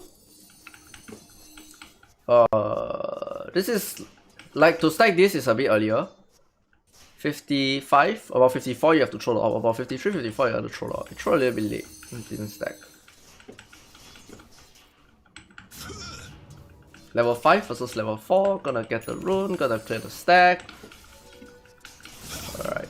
Like, I would say, like, let's look at CS, okay? Min is completely winning. This Puck is completely destroyed this Ember just because of this tiny detail outplays, okay? That have nothing to do with this Puck. Well, okay, I can't say that because, you know, Puck have very specific qualities. He's a range hero, he has nuke, he can push out wave, he can secure range creep, this kind of thing. But there are other heroes that can do that as well. And he can be doing the exact same thing with other heroes. It's actually insane. Push out this lane, farm, and he's gonna like sort of repeat this for the rest of the laning phase. So that sums up the mid lane Puck versus Ember, which I don't even think this is Puck versus Ember, it's just BZM versus Ember, you know. Okay, anyways, let's go back. Let's look at this SF lane and how it goes, okay? Guys, SF guys, please guys, do not do this. 30 seconds. Do not pick this in your pubs. I promise you, you will not have fun. The battle begins. Your teammates will not have fun. You will not have fun. It only works when you have 4 players playing around you. It doesn't work if nobody is playing around you. you'll be a very sad SF. But okay, so the laning phase start where SF block the creep, which is a completely normal play. They can do that because it's all minus armor. Well, that's true also. But okay, so when you're blocking creeps, it's very normal for carry to block creeps now because you don't want the wave to be here. So if the wave is directly above this tower, all the Magnus need to do is to draw aggro or the range creep, and the 3 melee creep will go into your tower. And you'll lose equilibrium anyways. So the first wave being here is not entirely that good. The first wave being here is slightly better. The first wave being here is very bad. That is why you block the creeps. So if the offlaner block the creeps and get the wave here, and you do not block the creep and the wave ends up here, you're gonna lose the entire first wave and you're gonna lose the lane. You will see Yatoro do this a lot. He always block creeps, and Yatoro even start blocking from here. Okay, he don't mind pushing the first wave just because he can get level 2 before your opponent. But the problem here is his tide is not here, and his tide is walking all the way back. And he did spot the sentry. Tide did see the block. And this is a position 5 tide. Plant this sentry, did not spot this ward. This is a very very cheeky ward, guys. Usually what people do is they plant here at this edge, and he kind of showed that he plants somewhere there. So the moment he plant this ward, okay, let me show you his perspective. Okay, this is what he see. He comes here, he see that no wards is being placed, and he probably thinks that it's like a fake or something. That's why he didn't go for the ward. But in the end, this ward is gonna die. Now, if you push the first wave, nowadays some people use SF safe lane. What the fuck is the pro player doing? Okay, like it works sometimes, but the reason why in this game specifically his laning was so bad is because he has no support with him in his first wave. So he pushed the lane, which is completely normal play. Usually what you will do is you will stick together with your support and 2v2 hit this creep wave together and get it under the tower. So once you auto attack and get it under the tower, the wave is gonna get pushed back here, so you equalize the wave. Okay, but because the tide is late, the SF took so much damage and the wave gets too far out. So now this wave is gonna go over here, the Weaver block the camp, and gonna run all the way here and start hitting the SF. The SF has no one to trade. He has to 1v1 trade the Weaver. The Weaver is completely fine with that. You know, he bought a Ring of Protection and 1v1 trade this SF, while the Magnus keep the creep wave here. So Zai do not want the wave under his tower. He wants his wave to be here, so he needs to clear the range creep before the next wave comes. And you will see the wave is gonna be, the next wave is gonna come, and the wave is gonna be here. Ideal position for Zai. You know, he can run into tower in 1 second. You know, he can get into the tower. So like, he won't die in this lane. But the Shadow Fiend, he will die in this lane, and he took so much damage because this Weaver is being one annoying ass. This bitch is like hitting me and shit, and then like, oh, Invis, oh, Misha doesn't have a sentry because he planted a sentry here. And then now the wave is here. And then this wave is not gonna go back anytime soon, and it's gonna make this SF freaking, like, his hair gonna drop, you know, because the wave is here. It's so hard for him to lane. Okay, go for the CS, go for the deny, the wave is still here. Control the wave here. Look at the SF, he's standing so far behind. He's using his TIE Hunter as a shield. TIE Hunter, shield me from this Weaver, the end is biting me. And Zai's like, oh, come on guys, I'm just chilling. Just farming, la la la. And if you realize Zai actually took Empower level 1, he gives him like 100 damage at level 1 or some shit. Against the SF that took Presence of the Dark Lord at level 1. Okay? This SF has 50 damage, 56 damage plus Queen Blade. And this Magnus have, quick math, 65 plus 27. 80, 92 plus 12, 104. Sorry, look at the amount of damage he have, and he's controlling the wave here the whole time, and you're gonna get out CS by a Magnus that is gonna constantly deny creeps and keep the wave here the whole freaking time. And you are a Shadow Fiend that before you even get to touch the second wave, you lose all your health to a Weaver. And that happened because his position 5 is not with him in the first wave. Just playing from behind, wave is gonna be here, going here, gonna be here, controlling here. farming here, Weaver comes over here, kill off the sentry because you know he did not see the sentry and then he got my like I mean Misha could have go and thoroughly checked it, you know, but his SF is suffering, you know. The SF okay, simulate a pub game, okay. Where's my position 5? Help! I'm losing all my health. Okay, that's what's gonna happen. That's what he's gonna sound like in the lane. So he's like Misha's like, oh fuck, I'm coming. And then this one gets denied. It's not blocked. It's not unblocked. They do not have a camp to pull. They do not have the camp to pull. And the wave is gonna be here for the whole freaking lane. And how does SF get this wave under the tower against an empowered Magnus that can control the wave so much because he have 100 damage? And you have no race. Even if you have race, right, you can just freaking raise the creep and get it under tower and reset the wave, right? But no, you have no freaking race, my friend. And you have presence of the Dark Lord.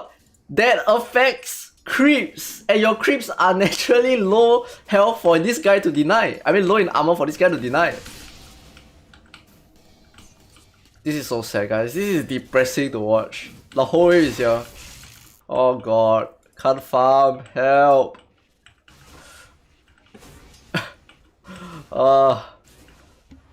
South.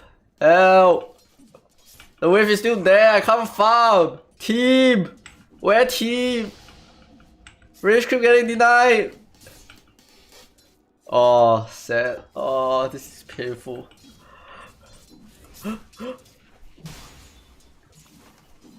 Hence why Mac is imba.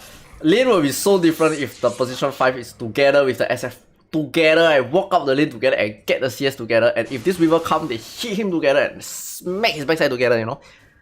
But it's different. First wave very important, guys. It can ruin your whole lane. Oh, wave is still here. Wave is still here. Wave is still here. Dude, Zai is so freaking good, man. Like, this wave control is so crisp. Oh. Structures are fortified. I'm getting zoned by an Ant-Man. How do you feel? Oh yeah, and BZM actually fought the creep to win the lane, right? It kind of pushed the bot lane to. Oh my god, look at this wave.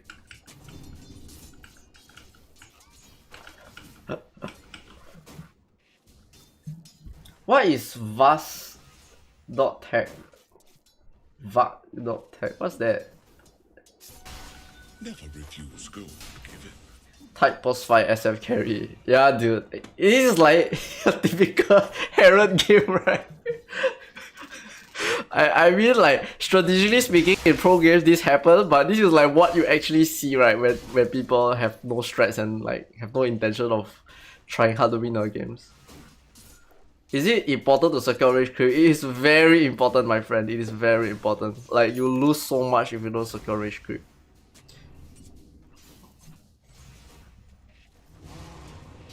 Can Misha pull the hard camp? Nope. It is. Oh, you mean pull this camp? This camp is very easy to be disrupted by the Weaver. Right? He's not even trying. And the wave is like constantly here, you know. He could have like done something like this to here, which is very easy to stop. The easiest he can do is from this to here, but the only time he can do this to here, this to here, here to here, here to here, is when the wave is going in. You know, he's like hard shoving and pushing them away, and they are hitting the creeps and bring it over here, and then they can reset the wave. But he has a purpose in this lane, and the purpose is to be a mid shield for this SF, because this SF is a super humongous, gigantic, titanic range creep. He's a creep. He has nothing. He has stats. He has presence of the Dark Lord, guys. Pain. I can't farm. Help. Oh no. Stuff.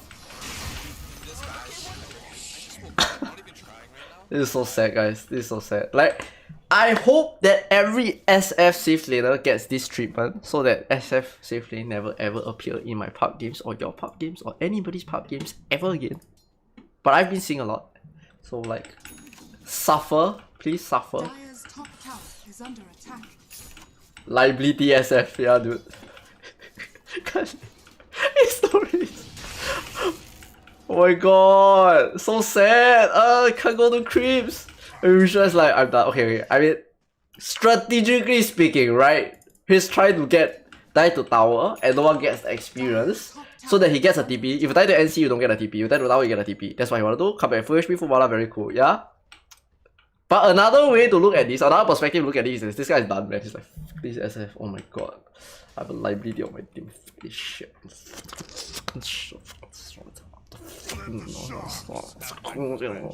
You know? Yeah.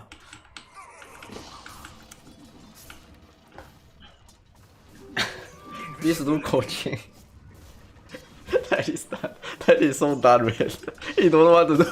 Guys, spoiler guys, this Tide get his boots at 18 minutes, if I'm not wrong, okay? I'm not sure. I think it's 18 minutes. He gets his brown boots, okay? This is how sad this brings to south, come south your SF. Yeah, very cute, very cute. Okay, I'm gonna end this part of the lane after you see this, what's gonna happen after that, okay? La la la la la la, keep the wave here, SF cannot farm.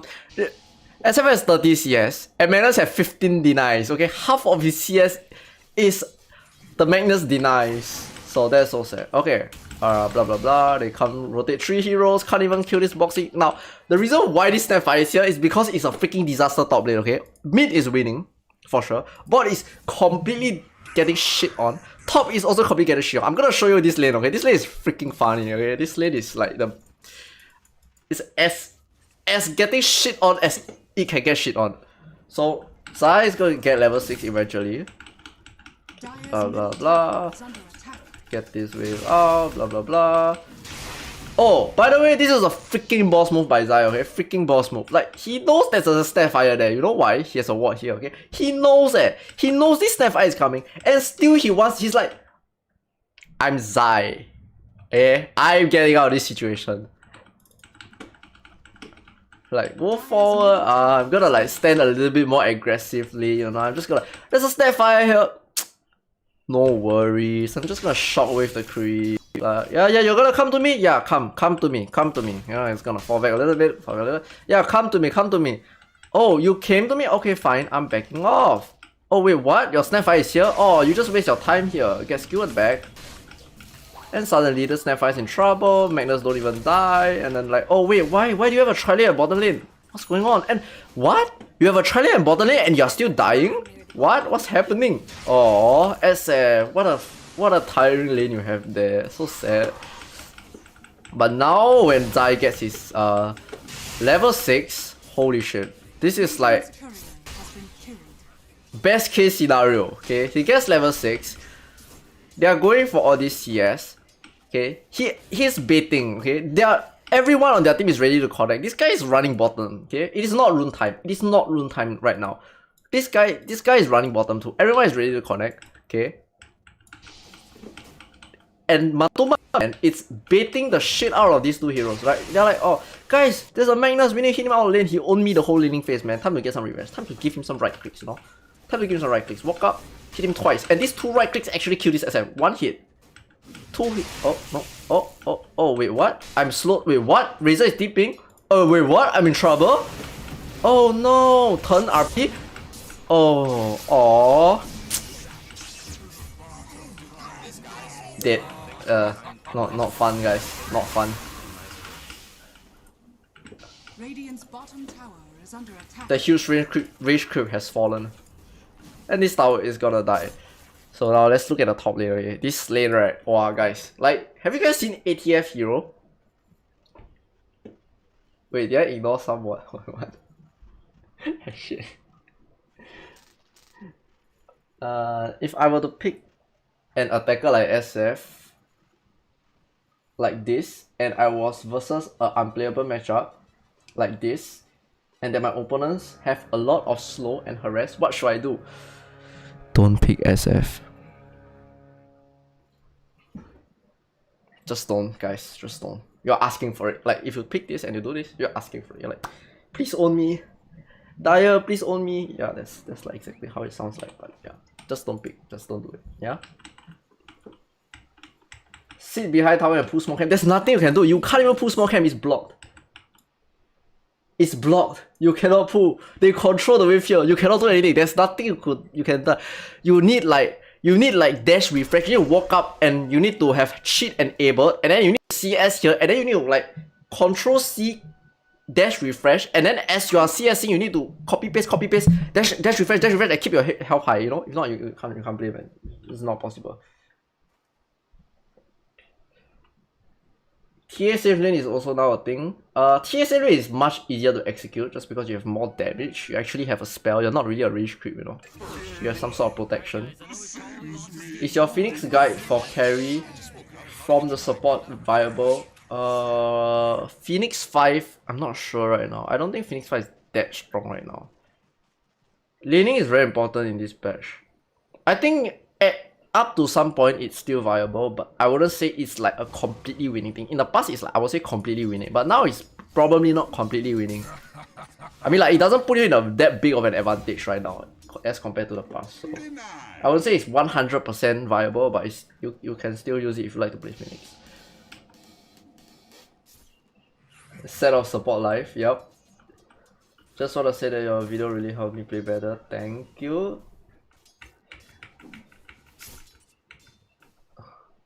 Beautiful sigh.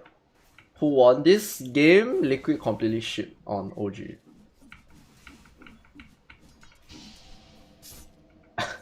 Okay, now let's look at top lane, guys. If you see Snapfire and you somehow have support second phase pick, let me tell you, if you want to own a Snapfire, you pick Dazzle. I'm telling you guys, Dazzle, it's the freaking optimum hero to own a Snapfire, okay? There's nothing that owns Snapfire harder than a Dazzle in level 1, and the Snapfire can't really do anything in the lane. Okay, so the lane start off with, it's damn obvious who's gonna win this lane, okay? It's a Dazzle Razor against Snapfire and Slada. Okay. And we have Insania starting the lane by standing in these trees and acting as like a sort of an outpost. So that he does damage, and in any scenario that he gets gone on, the Razor is ready to help. And if they want to attack this guy, they need to fight him through the fog. So this is all the fog of war, right? Let me show you his. Okay, so this is what they see. So now they are fighting him in the fog, which they don't want. ATF got hit by poison, so he's chilling. So at this point where the Slada is trying to go on a Dazzle, you can see Matubeman is going to try to walk over here.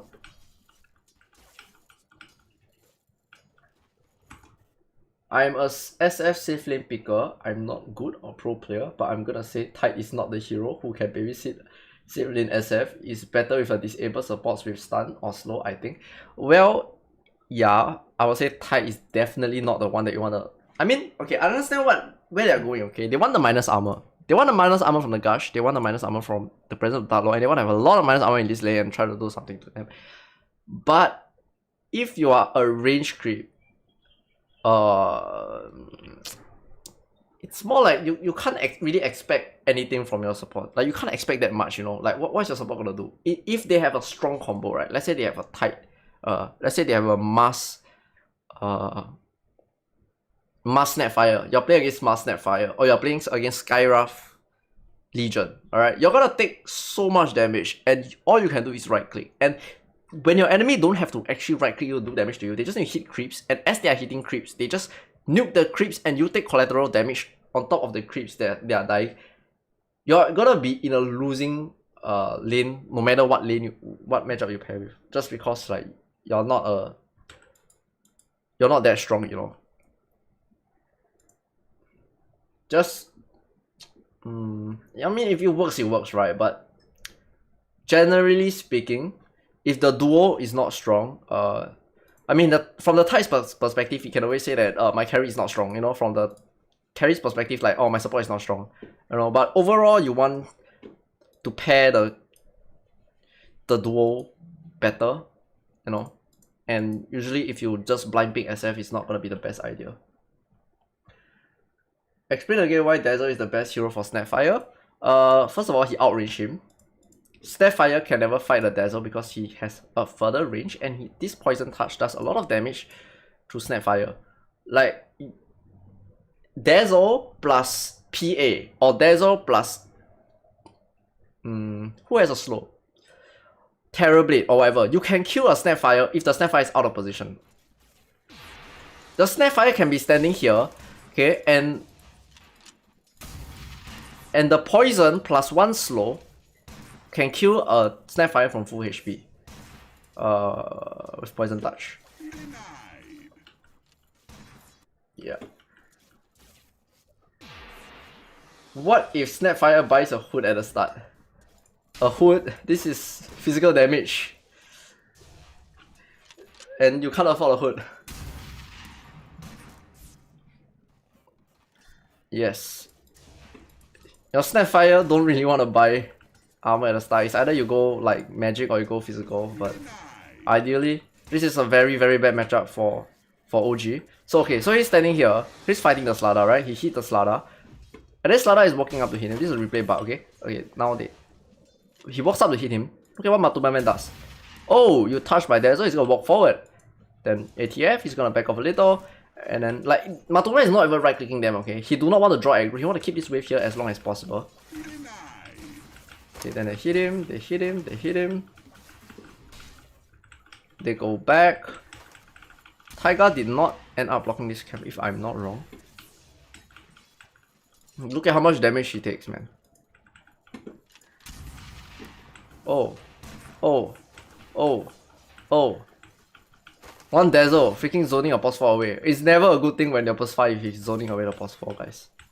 But anyways, what happened in this lane is because ATF cannot even get near the wave since wave 1.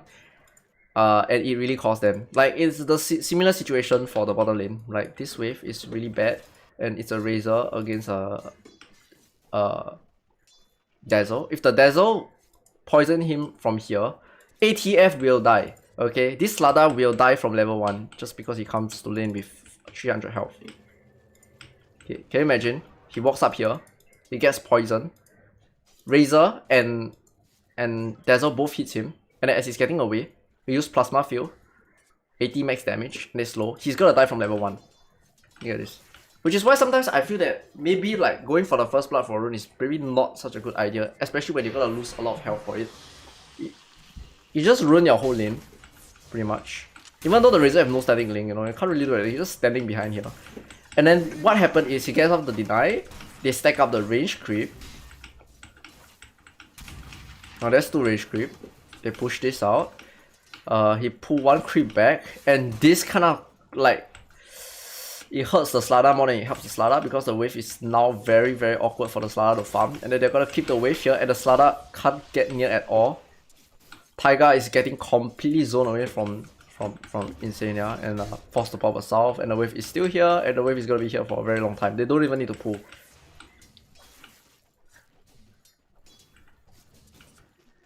Yeah, it's physical damage. So you're saying that any movement buff hero is the best hero? No, I would say that Dazzle plus 1 movement slow hero will kill Snapfire if he's out of position straight up 100 to 0 at level 1, especially when the position tree cannot help. I mean, it happens so many times, man. I've like seen this happen so many times. Like people just pick Dazzle against Snapfire. But sometimes it's kind of hard to pick like Dazzle against them. You can't. It's very hard to get this matchup in pubs because support's first pick and it's blind pick. Okay, now the wave is getting control over here, and then they are desperately trying to like get this wave under tower. And Matubame is like, okay, so if this wave gets under tower, what's gonna happen is it's gonna push back, right? So that's not what he wants. So he wants to keep the wave here and zone them away from the creeps. So he tanks the creeps, make sure it doesn't get under tower. Okay, he connects this wave over here, slows them. Hit them, both of them get completely zoned out of the lane. There's a bunch of creeps here, and ATF can't. He has freaking 6 CS, okay? He can't even get near these creeps. This lane is so weird, and like, what is this Slada is supposed to do? What is he supposed to do? He's getting denied.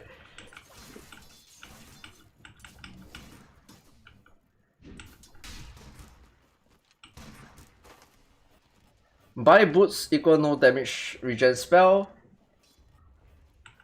Equal lose trade. Yeah, exactly. So, starting with boots is like I think it's out of the meta anyway. Yeah. Okay, so you see what he does here? The wave gets under tower. Pull it out. Control the wave here. And now this is like the ideal position that Insania want them to be at. He controlled this side of the pool. He managed to get off the stack, which is going to be a major weakness. Like similar to the previous game, right? When you get off this stack, you can see that you can always threaten this stack. Okay, so and the thing is, like Taiga can't really fight this Dazzle. So at this point, right, if he goes into the fog and try to fight this Dazzle and prevent this stack, he's gonna take a lot of damage and probably gets killed, you know. So this Dazzle had a free time to pull while this wave push in, which they don't really give a shit because when the wave comes in and the wave gets pushed out, now you have a stack, you can always pull and reset and kill the entire wave. So they don't really give a shit. But Matuma Man, being an extremely sadistic person, decided to keep the wave here anyways and make sure they have absolutely nothing. And Isena is gonna stand here and prevent this guy from ever going into this side of the jungle or even getting this stack off. So he's just got the whole laning phase. Isena is just gonna stand here. Oh, look at this. He just did like 300 damage to him just by hitting him like this, you know. Imagine if he land this plasma field or like he commit onto this kill, this guy is dead. Or like if this guy is a PA, right, this guy is definitely dead. Okay, control the wave, control the wave. Make sure the wave is around here. Gets off the pool. This entire wave is going to die. Thai guy's like, oh shit, he pulled. I need to stop this. Yeah, sure. I lost all my health. I TP home. And ATF is alone. There's no more wave. I lost entire creep wave. This is like repeat of first game, where the position 5 and position 4, like how the position 5 owns the position 4. Exactly the same. What should Slada do in this situation? Don't pick Slada. I don't know why, but I just don't like to see Slada. Every time I see Slada, it's like there's two scenarios that's going to happen. Okay, one is this Slada is beyond godlike. He's just owning and diving and killing everybody. And second scenario is the Slada had nothing, cannot do anything. What is he gonna do? This desert is standing here.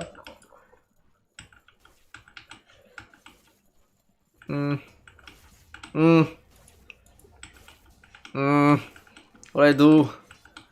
I need to pull, but the desert is standing here. I can't pull. Can't imagine if Park lost mid, then 3 lane lose, completely losing. Yeah, if you lose 3 lanes, good luck to you, your father, your grandmother, everybody. Okay, good luck. Anyways, push this out. Try to run. Cookie fails. Kill him. And the reason why he's even here in the first place, right, is like he knows that this Dazzle is gonna like do some stacks or some shit, and he's like, he cannot allow that to happen again, you know. So that's why he's here. And guess what happened? This is what will happen to him even if he's level 1, if he's this out of position, even if level 1. Poison. Hit. Hit. Hit. Hit. Outrange him. Hit. Hit. Oh, look at that. He lost 500 health from a level 3 Dazzle. Oh. Died to neutral creep. Oh, well, he's dead. Okay, whatever, dude. I just woke up, not even trying right now, and I'm like... Sad. Top tower is under attack. I don't know. I thought Slada could join with Snap to make the hard camp pull happen. Yeah, but the problem is there's a Razor here, okay? So like, they are playing together the whole time. Even though they look like they're not touching each other at all, they're playing together the whole time. If this pull happens and the Razor connects from this area, he pulls from here. You know, Insana even placed a ward here to spot this pull because this is the only thing that they can do. Insana stands here the entire laning phase. He's gonna stand here and they're gonna walk up into him. Insana gonna throw the slow. Matama is gonna connect here, connect plasma field, static link, and they just dies. So like, ATF has to be very careful. And this is his vision, okay? This is his vision. He don't see anything in this lane. It's under Liquid's control since wave 1. He's just chilling behind. Can't do anything. He has 12 CS. Matuma Man has 17 denies. Ouch. This is very ouch. Big yikes. He has a threats, man.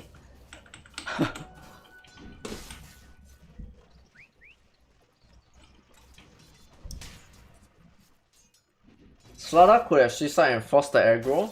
Is that possible? Yes, he can do that. He can suicide and force the aggro, and Insania will just do a stack pull and reset the entire wave. So, I mean, he can do like some cheeky stuff to force the wave back, but what I'm trying to say that is there's nothing much he can do. Like, what he can do is very limited. Okay, now this is a very good trick that I think everyone can do. It's very easy to do. But spoiler, they failed. Okay, but this is the idea. Okay, so if you have a Kati and you want to take down this tower in one go, you want to pull with the card. And then when you pull with the card, what happens is you're not gonna deny any creeps. You're gonna wait for this wave to come. So now you stack up 8 creeps and 1 card to take down the tower, and you want to kill it in 1 Kati.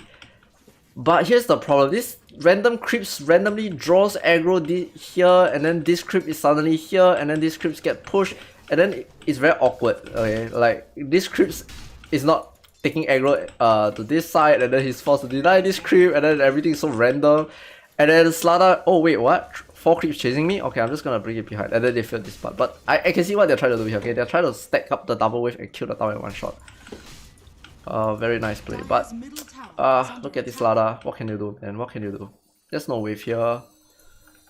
You walks in here, you see a stack. Alright guys, I farm your small camp. Oh wait, there's a Dazzle. Guys, I'm a position 3 Slada and the Dazzle is chasing me away from the lane. Alright, you guys, this is so sad. And he clears the stack. 22 CS versus what? 22 denies? Oh my god. Is this called outdraft? Well, I believe you can call this an outdraft. Is this Razor crueler than Drow versus Slada? Drow versus Slada is not that strong, okay? Like, Drow is not that strong of a laner in a lot of situations. He's just a right clicker, and if you have anything that slows and bursts him and double wave to dive him under tower, Drow can't really do anything. Razor has a nuke. He can equalize the wave anytime he wants. Okay, so this is when they TP bottom, you know, kill this Shadow Fiend. Very sad Shadow Fiend. Then Razor's gonna park here. I mean, he wants to be here anyways, so he's gonna kill this tower. Mike is gonna go mid. Okay, now this is like another thing like that. I think Liquid freaking next level, like, they know, you know, they know. So, Mike goes mid. It's 9 minutes. They spotted, this is their vision, okay? They saw this guy mid. And they saw this guy level 8 has a koi. And what the enemy can do, what Park and Sapphire can do, is they can koi and try to kill the Ember Spirit because he can't fly with the koi. The problem is Flame Guard, so they have to try to chip off Flame Guard to try to kill this Ember Spirit because top lane is not going well, bottom lane is not going well. They have to get something going well, right? So they try to force the kill on Mike. And Liquid knows they have 2 heroes here ready, even though they are pushing bottom. So they have these 2 cores pushing bottom. None of his cores is pushing bottom. They're actually hiding in these trees trying to stack. But more importantly, you know, they are ready to back up this Ember because all the lanes are not doing well. So this is the next play they have, and they read it perfectly. They go on him. Okay. He's gonna force him out. He has no coin now, no mana, and now the Park has no place left. Okay, he has a boost of travel. He has no coin. Bottom is getting hit. Top is getting hit. Like this. Okay, now next play that they're gonna do is probably take this tower, which is like, actually I wouldn't consider this as like a play because this is a natural thing to do every game. You want to take the offlane tower, but because they lost the lane so hard, they know that this Shadow Fiend TP top because he just died at bot. Okay, there's no way he gets here so fast, and they know that tide is top, and what they want to do is they want to kick these people out of the lane because they have no goal. This guy is a range creep. He has freaking stat skill. This guy have no boots, okay? This guy have no game. And how, like, one reason why they, okay, I mean, it's very easy to predict, like, that they're gonna TP top because it's like the most natural thing to do. If your support is in the jungle here, SFTP here, he's not gonna get any farm. He has to go top. It's either whether he farm the triangle, farm here, or try to kill the tower. The most efficient way to play the game is probably to kill this tower. And also, this ward is here. And it spots the tide, top as well. And this tide is level 5, has no ravage. So they kill the bottom tower. Radiant's bottom And this SF TP top. The SF cannot get to the bottom lane. The Puck can go top, but the Puck has no Koi. You just use Koi here. Radiant's So this is like another very like I would say extremely good call to defend this tower. Usually you don't want to defend this tower, but in this specific scenario, they make the call to defend this tower. Okay, he doesn't have Koi. And because two heroes TP here, what Razor can do is Razor can TP top 2 if he wants. And like, you know, they can always threaten the Razor TP top. You know, Taiga doesn't have mana, doesn't have Dire's anything. middle tower is under attack. They have no spells. And they start poking. And now Taiga finally TPs here. I believe he eats some angle and he's getting chipped away. Okay, by the way, this Zai, right, he did some freaking god tier plays just now and forced them away. Yeah, but anyways, this ward spots all the shenanigans, okay? I'm not sure why this ward is still here though. He planted that late. Dire's middle Okay, tower anyway, is under yeah, they spot the tide, they spot everyone, then they bring everyone to chase them away. Like, usually when your carry gets attacked over here, right, and the enemy TPs here, right, the correct play is to, okay, I'm just gonna TP out, right, I'm just gonna TP out now. He TP'd here, he cannot go anywhere, there's nowhere to go. He lost all his health. Look, he walked all the way home. Radiant's bottom tower is under attack. Is under attack. Yeah, Razor no, Razor TP bot, he killed this tower, Razor can always come here, so like that's a threat, you know, because he TP'd first. So he's the one with they have the cooldown. Okay, so SF TP top. So SF cooldown is longer than the Razor, which TP bottom earlier to kill this tower. I hope I explained this right, man. Fuck. If the Razor TP, if the SF TP top first to threaten this, and then they force the Razor to TP, the SF TP will be coming off cooldown first. But because the Razor TP bottom first, his cooldown will be faster, and he can go back top anytime he wants because he TP bottom first. And because the SF TP top, the SF has to stay top, you know?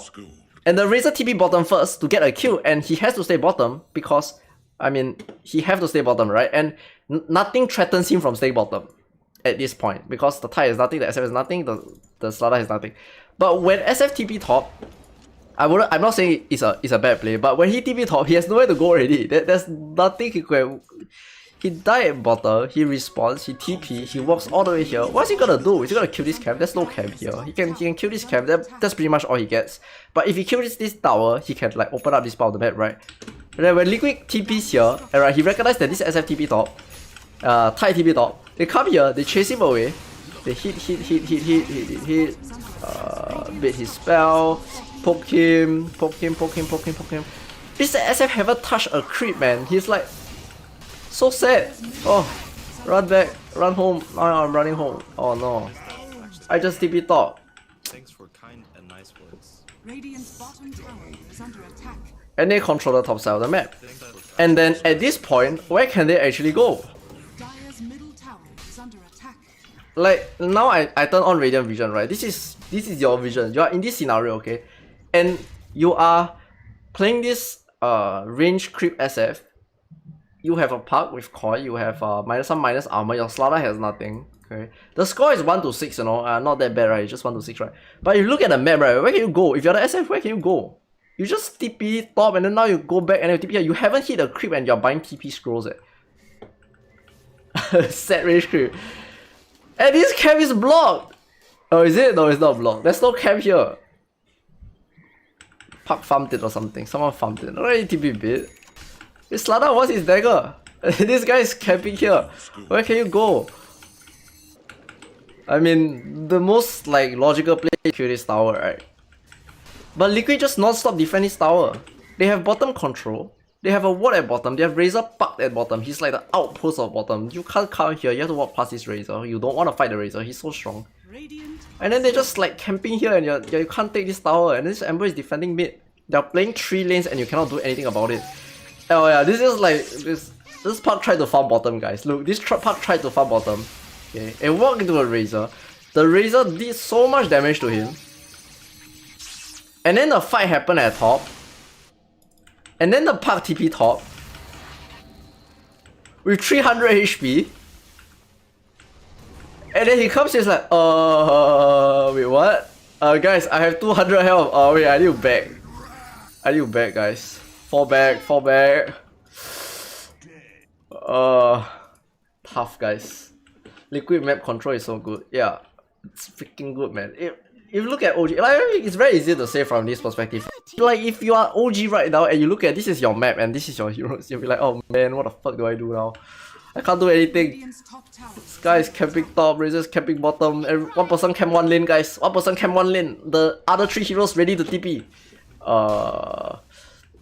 What is the call here? Okay, imagine you're the captain of OG, right? Right now, you're the captain of OG. What do you tell your team right now? What's your game plan? What are you gonna tell your team to do? Liquid equal OG equal Tom Liquid. Jerry is like Tom and Jerry, okay. Shadow friend, shadow feed.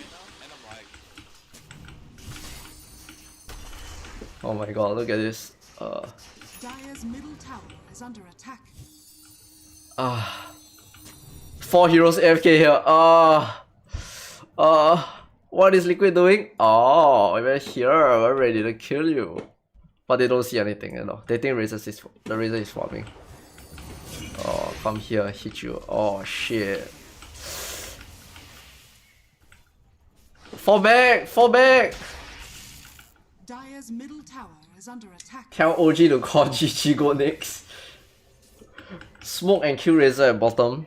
Yeah, that's probably a play. But if you fail that play, you immediately call GG. Like, I think it's quite hard to predict where the Razor is because the Razor don't ever show in the lane. Unless like this Razor don't even show in the lane, man. He's just farming in this jungle, you know. He don't give a shit. How do you gang the Razor if you don't see the Razor, guys? You don't see the Razor. Holy shit, he actually didn't show it a single time. Until the Puck show, and then he attacked the Puck. But Radiant are scanning. that's after they know that they're top. Sort of. Did they see them top? They saw like 2 heroes top. I think the smoke play has to involve the Puck, and you just need to look at the Puck. Yeah. Oh my god, this is so bad. So bad. Strategically speaking, right, this game is over at minute 12, man. There's nowhere to go, there's no place to make. Radiant's top tower is under attack.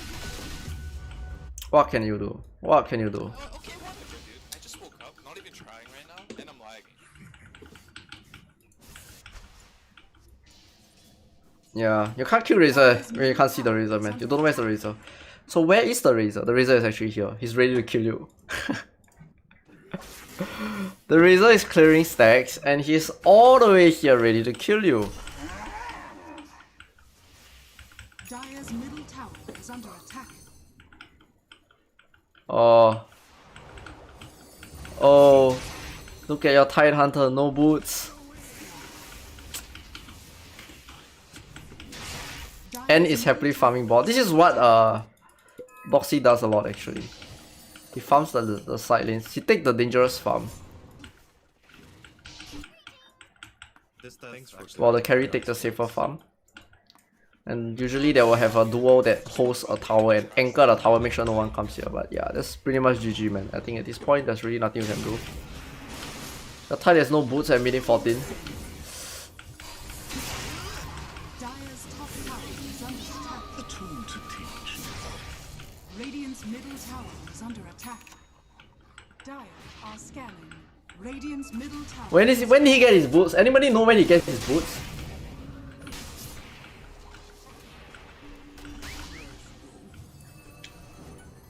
At this point in the game, which hero / position has the most free time or at least obligation to be farming? Your carry can always farm. Your mid can always farm.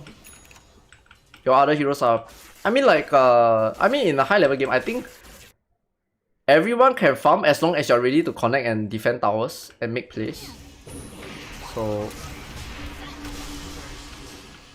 you know, even though like they are farming and whatever, right? You see the end farming. There's this engage happening and he's ready to save his core. You know, you see the Dazzle defending lane. Then in the end, when Ember is making plays, he's ready to defend his core also and protect him. So, well, this is like one last hurrah. TP top again, guys. Alright, guys. When we fail this tower push, It's over. Radiant's middle tower is under attack. This is like one last hurrah. Dire's Minute top 16, no tower boots. is under Oh attack. god. What is his net worth? Oh my god, the 1k net worth. Immediately scouts out. This is like over, man. Radiant's bottom Your gigantic range creep is not a big range creep anymore. He's just a normal range creep.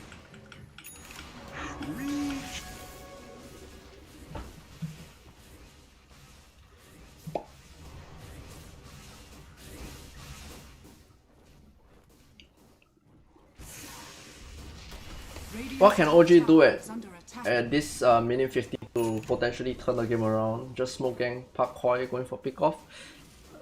Well, ideally that's the ideal player, but okay, this is their vision. Okay, don't see anybody. They don't see anybody. If they are smoked, and like how Liquid is like making sure that they don't really die, is they are protecting their cores. Like they're covering each other. You know, they are not leaving any of their pieces hanging. You know. They tried to go for the pick off on Ember. It didn't work because Desert is ready to grave him. They tried like, I mean that's like the pretty much only thing they try. Like I think they tried to kill Ember twice at mid, you know. They don't ever see this Razor, and every time the Razor comes out to hit tower, there's this support behind. Just now at bottom there was an End behind him, and now there's a freaking priest behind him, you know. He's gonna bless him with everything and keep him alive. I don't think there's anything you can do here. I mean like unless Liquid fucks up somehow. There's really nothing you can do here, right? The carry, you can't kill the carry, right? You have to go for the Dazzle. How do you find the Dazzle? You don't see anything. This is your map. They're taking Roche. The range creep cannot hit creeps, guys. All the towers are alive.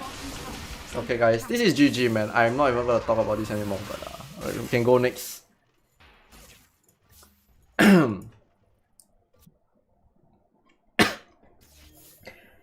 I think in a pub game you probably can do your smoke gang, try to find pick off, like because I think players tend to show in lane a lot in pub games. They're like, oh guys, you farm, I farm, everybody farm, and then you show in lane. But in pro games, you know, they don't they coordinate who shows in lane.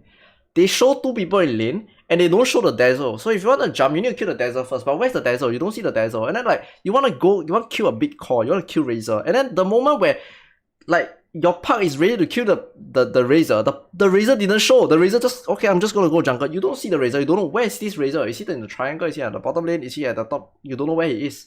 And you're gonna like walk past vision, or like you're gonna like walk past a hero that's ready to break your smoke, and then they create this freaking line of this wall of heroes where you gotta break smoke, and when you walk in and you try to kill this core, and the Desert is ready to save. And it's GG. How does Snapfire ulti himself?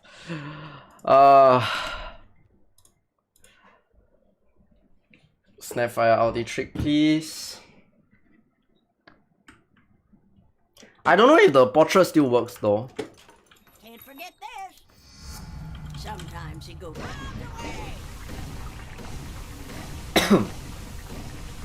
Like this.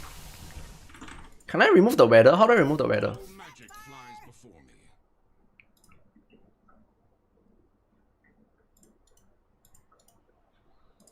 Why is it snowing, guys? How do I remove the snow? Demo weather.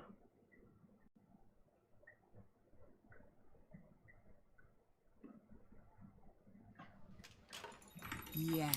Yes, this is the map I like. Plain. So you just click, and then press ulti, and then boom, boom, boom. You ulti yourself. Yes, yes. Magic.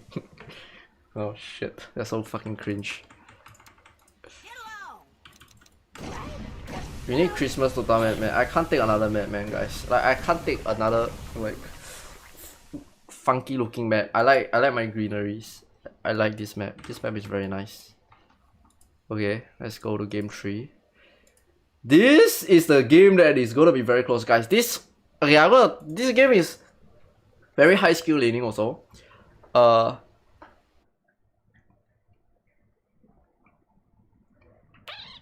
What was I trying to say? The lane is very high skill, but the reason why this game can go so late is partly because of draft and also because of the wards. The wards are very strong this game from both sides, and like it's something you can replicate in your pub games.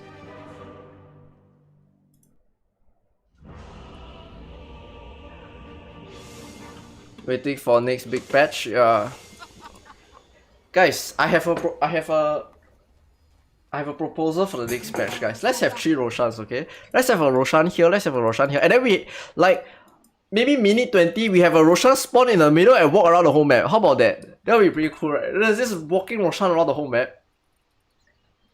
Oh, there will be so many Aegis. Can you imagine there's so many Aegis and like how do you decide who get the Aegis? First world problems.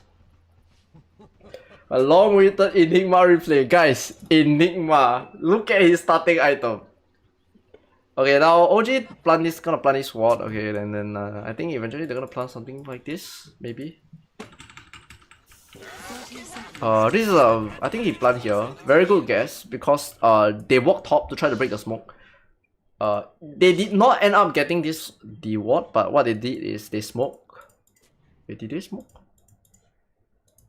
Yeah, they will smoke. Okay, so they smoke. Run here.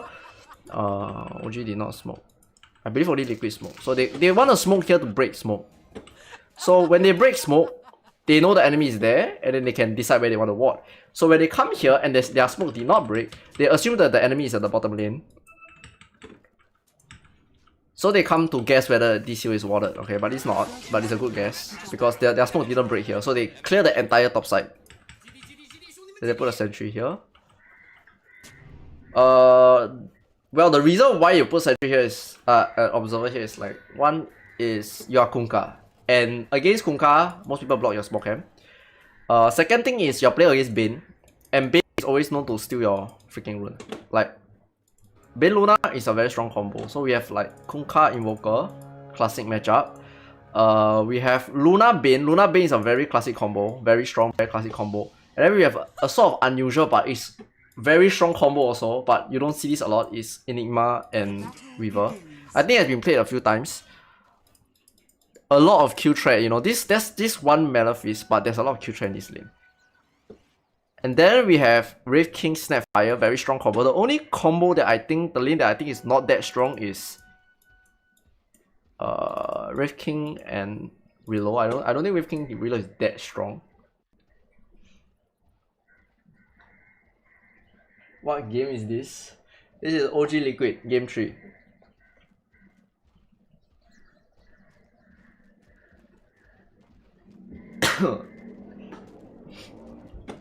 OG Liquid game 3. This game lasts for 70-80 minutes. I don't know how long, but it's damn long.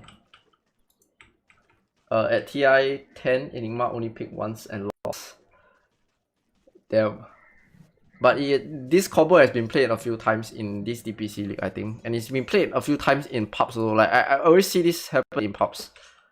Very underrated combo, and you need to know what to do with Enigma. You need to know what to do with Weaver to do this. You can't like, oh, I can play boss and kind of do it. And, it's probably not gonna work. But we look at mid first, okay? Kunkka versus Invoker. Who win this matchup? Guys, you're gonna say BZM win, but let's not talk about BZM for now. Let's just look at Kunkka and Invoker, okay? Guys, I want to like say something good about Mickey, right? But guys, BZM is so good.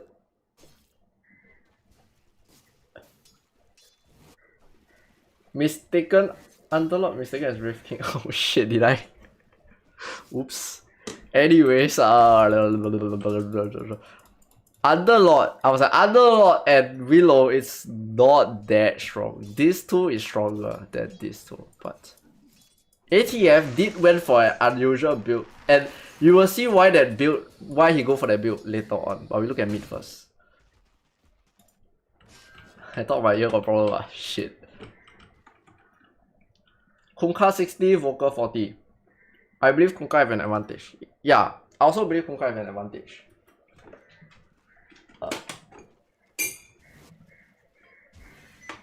Okay, BZM, right, make this look like freaking Invoker have advantage, okay, guys? Man, another game of talking about BZM playing well. Fuck. Okay, anyways. Bazoom! Start the lane for attacking creeps, which I believe the game plan for Kunkka is just to splash the creep at wave 1 to push the lane. To get level 2 before the invoker gets level 2. But I kinda understand why he's standing behind here. I think the reasoning is he knows that the Sunstrike is gonna come on this creep and he's trying to block the Sunstrike, but he kinda mistimed it a little bit and he still gets the creep anyways. So what Kunkka usually does is he's gonna walk up, he's gonna splash the creep and the invoker because level 1 Tidebreaker is not gonna get this creep in deniable range. But what BZM can do is to, after the creeps get splashed, after he gets splashed, he can drag the creep and try to deny this range creep, which shouldn't get denied because Kunkka has a shitload of damage. But what BZM does, as compared to what Mike does, is he's gonna auto attack range creep. So he's gonna try to push the lane and get level 2 from wave 1. So he hit this creep once. Very common BZM play is to hit the creep that the range creep is hitting so that he push the lane. So now he comes for this creep, he auto attacks this creep, he's gonna try to push the lane, he's gonna get this CS because he's a freaking god at last hitting. He's gonna hit the creep, Sunstrike the creep, kill the creep, pull the creep back. Now Mike is in like a little bit trouble. Like, not saying that he's gonna lose the lane, he's definitely gonna outfarm the invoker somehow. It's just that he's not gonna win this lane as hard as we think that he's going to win. If Exalt is 50-50, BZM always secure range creep before opponent. Yes, exactly. That's what he always do. And he always win by doing that, okay? Like, he threatens the enemy when they go for last hits. Or when they are trying to draw aggro. You know, at this part, okay, he has more creeps. If he trades, he's winning, okay? He has the high ground, so he hits the Kunkka. The Kunkka is trying to draw the creep back. He's trying to get this last hit. You know, he attacked this creep. He even freaking taunt the enemy, you know? I will consider this as a taunt, you know? He hits him. He hits him. Okay, he's not gonna get this deny. He's not gonna get this deny. So he hit him once. Okay, then freaking hit this creep like, hey bro, you come, I'm gonna deny, you come. I poke you. You know, those kind of cheeky plays. Okay, now, Forge Spirit. Like, it is very common to see like Kunkka just one shot and try to kill this Forge Spirit. But how BZM play this, right, is he draws the creep back, he threatens to kill range creep once again, and he sends the Forge Spirit to hit the Kunkka, such that if the Kunkka goes for the Forge Spirit, he's gonna lose the range creep. If he goes for the Forge Spirit, he's gonna lose his armor. Every hit is -1 armor. Look at how much damage he take after going for that one range creep. And then he threatens to deny this again. While this Forge Spirit is hitting him the whole time, he hit him 5 hits, -5 armor, -6 armor, -7 armor, 1 right click. He lost half his health. And here we see the invoker just out-traded a Kunkka.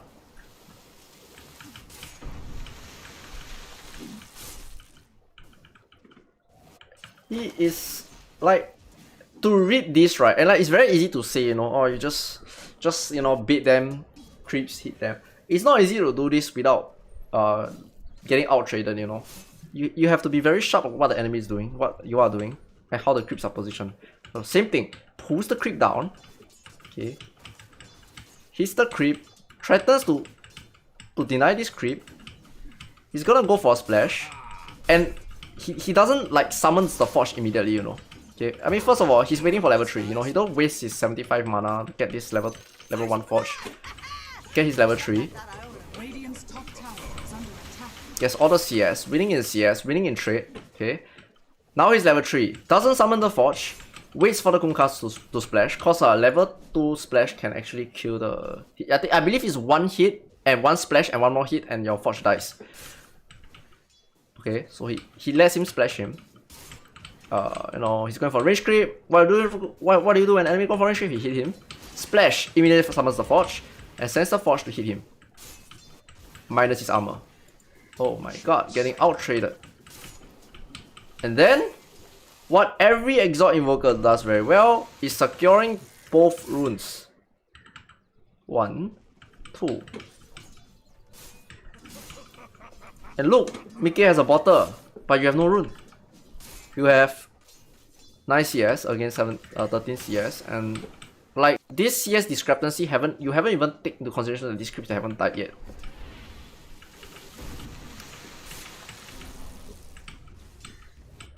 And yeah, and that's how he played this matchup.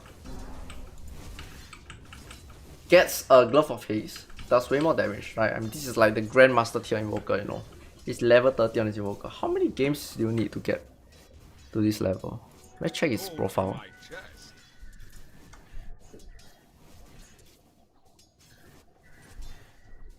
I can't actually see it. Did he hide it?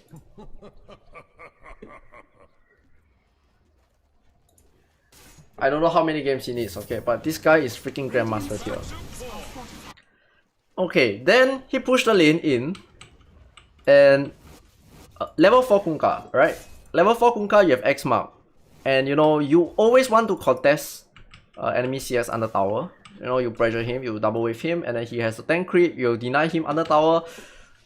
Completely standard play, okay? So you hit him, you have cold snap, whatever, you can fuck with his CS, but Kunkka is level 4, he has X mark, and he has communication with his support. So what he does, X mark, Torrent, support TPs in, put him back, and look at what BZM does. Immediate TP out. If he TP out 1 second late, or he like hesitate, he's dead. Or he died with a TP on cooldown, and he cannot come back to lane, which is very sad, you know? But he's not sad, he's very happy. He forced a TP mid, he wasted the Weaver's time, he buys a boots, run all the way back to lane, and carry on lane. I would say that this lane is eventually Kunkka is just gonna outfarm Invoker. Like, that's just how it goes, you know. Like, he should just ignore the lane. But the thing is, this Kunkka is no longer owning the Invoker. Invoker is gonna free farm, Kunkka is gonna free farm, and then they're just gonna trade farm on both heroes. So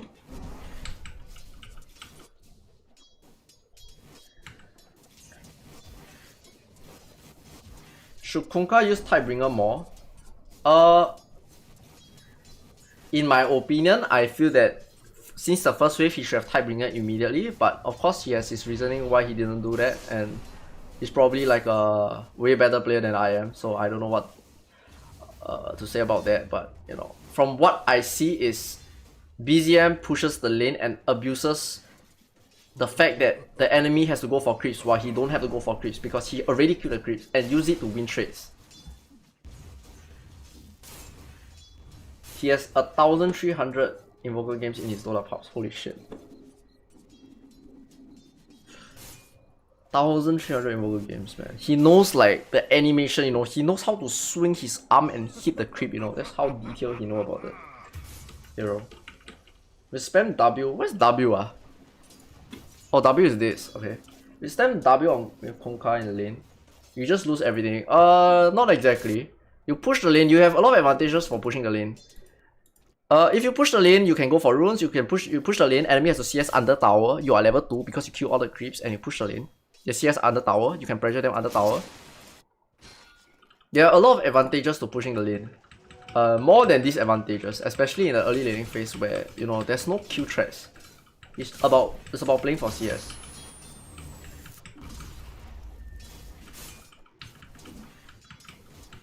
Is anyone tell you that your oh my god, make it stop. Okay. King Mickey. No, not King Mickey. I think Mickey is a very strong player. It's just that BZM is, from what I see, he looks like the stronger laner. But there's more to laning in the Dota game, right? Like, it's communication, it's trust, it's like hero pool, you know, like there are more to it than that. Mickey probably didn't play 1,300 Kunkka games, so he probably didn't face Invoker as much as how BZM, like he, out of 1,000 games, how many games do you think he faced a Kunkka? Probably 100 games, right? So he probably played this matchup 100 times and know exactly what to do at a certain part of the lane. So like, it's hard to commentate on that, but I think it's more to that than just laning. Like, laning is just a start. Although laning is very important. I mean, he's not gonna lose this lane, you know. What's the worst that can happen, you know? He's just gonna farm. I'm gonna fast forward a few minutes. We're gonna look at CS, right? Kunkka has more CS than the Invoker right now. Like, Kunkka has more net worth than Invoker right now. He's out farming an Invoker because he's Kunkka and he's just farming and he don't care. He's just not like completely shutting him down, which he don't really need to, right? In this meta, it's hard to shut down a mid laner completely. So Is BZM the new miracle? I think so. I mean, in terms of mechanic laning and shit. Probably is. And you know, when you watch like Sumiya or whatever, right, you always see this Invoker solo kill Kunkka or Kunkka solo kill Invoker, or like his Invoker always solo kill damage Kunkka. Guys, that is not gonna happen. If you keep your health high, okay, neither of them are gonna kill each other. If they both keep their health at full, okay, they are probably not gonna kill each other unless they have help from teammate. Without anyone rotating the health, no one is dying. Like BZM even turned and killed him. He missed the torrent. It's quite a kek W. It's a very kek W moment. Probably would have died. Like the fact that he almost killed is because the Weaver hits him like 3 times with Tsukuchi and bugs and whatever. But if this Weaver is not even here, this guy is not gonna solo kill this guy. This guy is probably not gonna solo kill this guy. He's not gonna like tank. Like if you watch his highlights, Sumiya's highlight or whatever, right? You see this Kunkka getting hit by Force Spirit for like freaking 10 times and have negative 10 armor. This Kunkka is not gonna get hit by this Force Spirit for 10 times in a lane at 5 minutes, okay? He's gonna splash the lane, he's gonna leave the lane, and he's gonna jungle. He's gonna come back with 7k net worth, and you're gonna be here sitting in lane with 6k net worth. That's what's gonna happen. He's not gonna sit there and like, oh, you Force Spirit hit me, Force Spirit hit me, oh shit, I got cold snap, oh, meteor, oh, I'm dead. No. That's not gonna happen here, okay? The Twitch emote work. Yeah. Actually, I don't have a lot of emotes because I don't know what you guys use, but it works as long as you use the emotes that I use. So Sumiya too much smurfing. That's why he owned enemy with Invoker. Some lanes you can just never go for kills, focus on spell creep with, and you'll increase your CS. Well, that's true. You want to pressure your opponent and get them to low CS so that like you can have more opportunities. Like if you're fatter than your opponent, you definitely can do more than your opponent. Alright, if you push the lane, you can gank, you can control rune, you can stack, you can farm, you can extend your advantage, you can steal your enemy creep, you can like do a lot of things if you push your lane or like out farm your opponent. But if I were to say that you want to 100 to 0 someone, 1v1, and both players are full health and both players are not out of position, is very hard. It's almost impossible. You need your enemy to fuck up for that to happen. You need to catch your enemy's mistake, but most of the time it's not gonna happen. Is Ama toxic to you? I don't know. I keep replaying Kisme's torrent, man. I feel bad, man. Okay. I tell you, this guy is pretty good, okay? He's good. I need to give him credits for like he played outstandingly, you know, against a Master Tier Invoker that probably plays this matchup like 100 times against the best pubs in the world. He has higher levels than him. No, that's pretty good. But that's as far as you go with Invoker, right? That's as far as you go. He's still a Kunkka. He's still gonna outfarm you. There's nothing's gonna happen, and I'm gonna restart and show you the safe lane. And I don't know why. Okay, jump to game.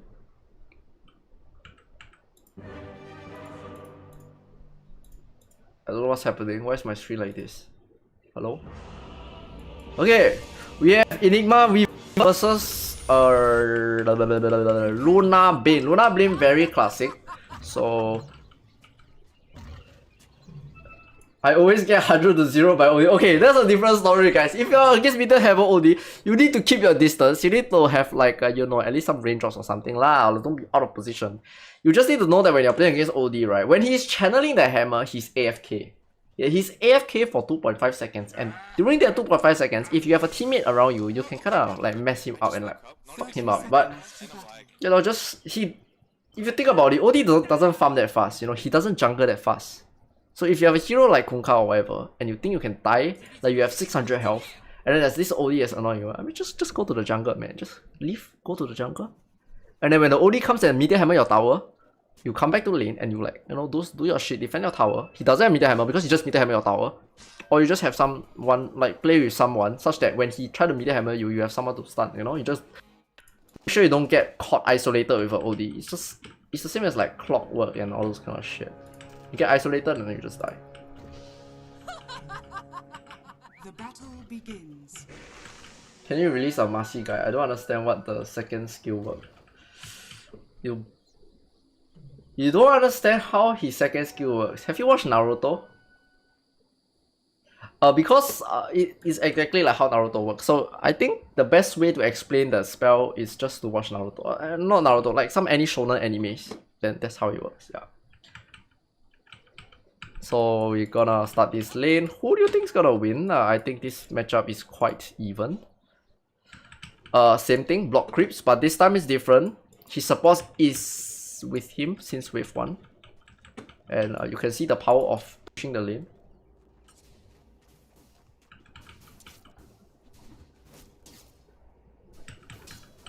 Okay. Zai for some reason took a melee creep at the start of the lane. I think that he did that because it is the first creep. So he want to take the first creep instead of the last creep, so that he gets the cooldown quicker. So by the time he gets to the lane, he can eat the second creep. That's why he didn't eat the range creep right from the start, but he missed the block anyways. And the creep gets here, and then okay, put a wave back, put a wave back. Now you eat the range creep. Okay, how do you play against Enigma? It's actually quite...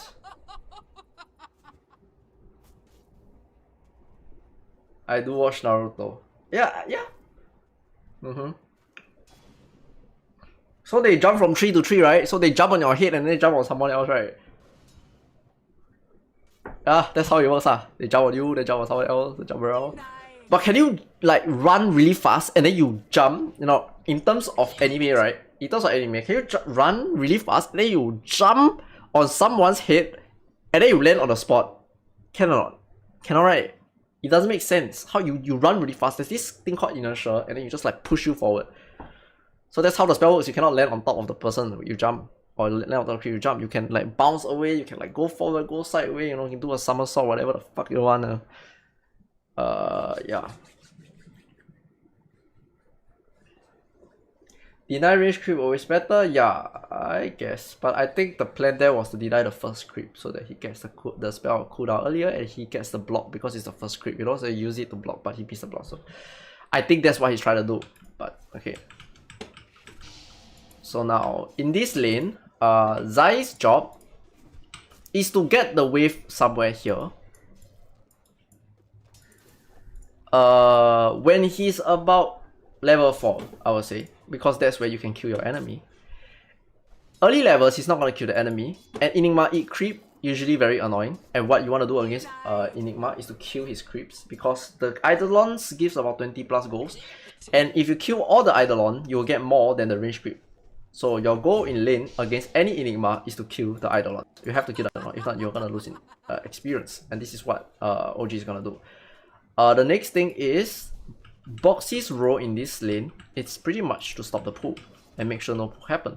And then, you know, he put a sentry over here, he annoys them, he tried to kill the courier, it did not work, you know, he pretends to block, and Zai micro one Eidolon.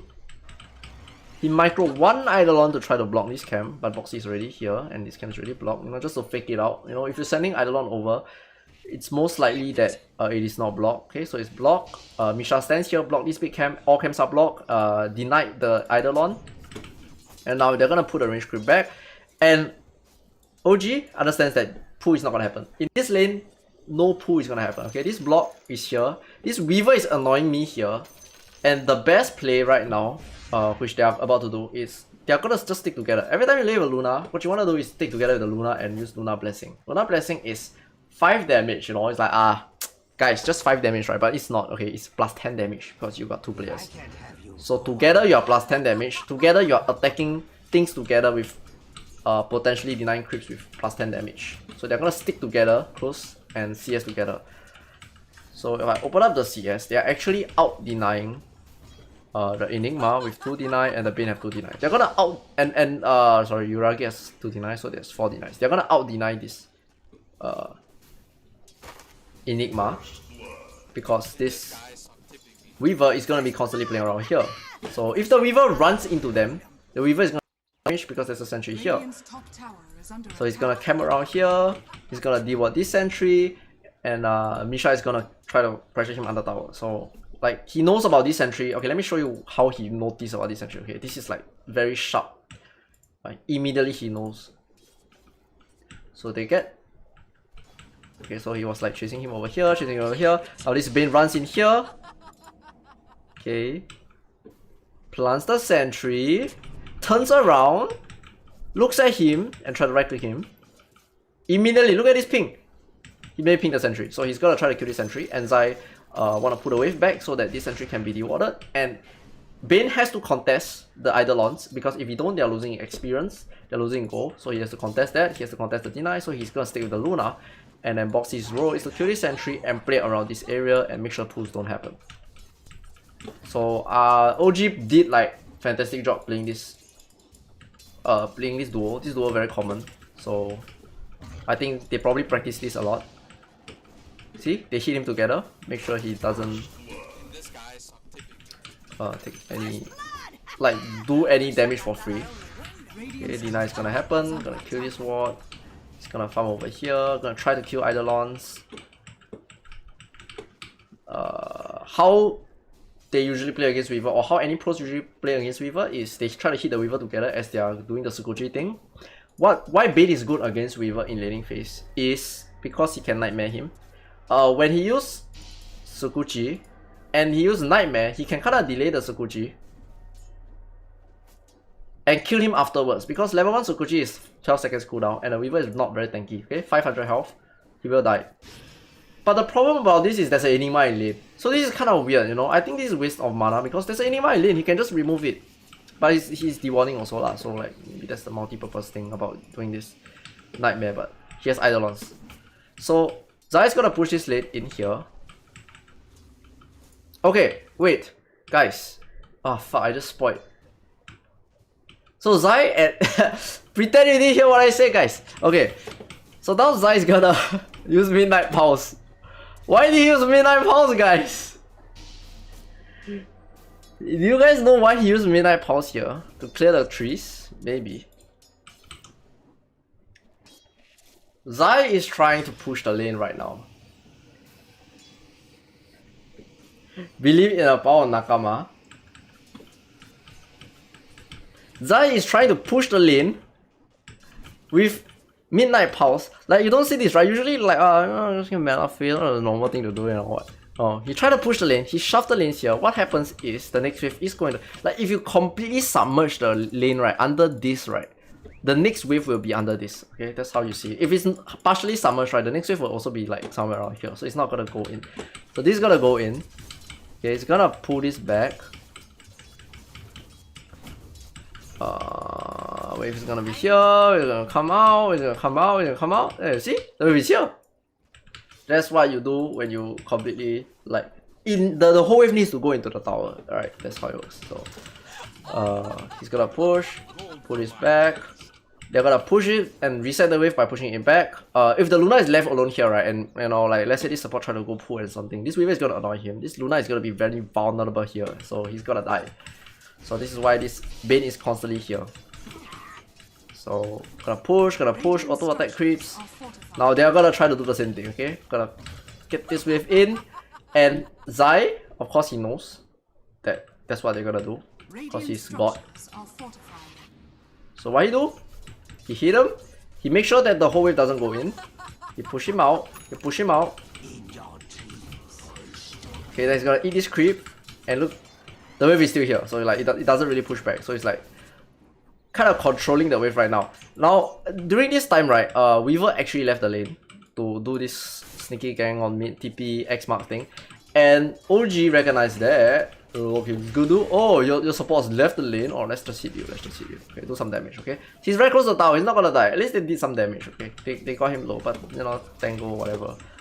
Don't really do anything. But remember when I told you that the wave, you will die if the wave is like, wait, what happened?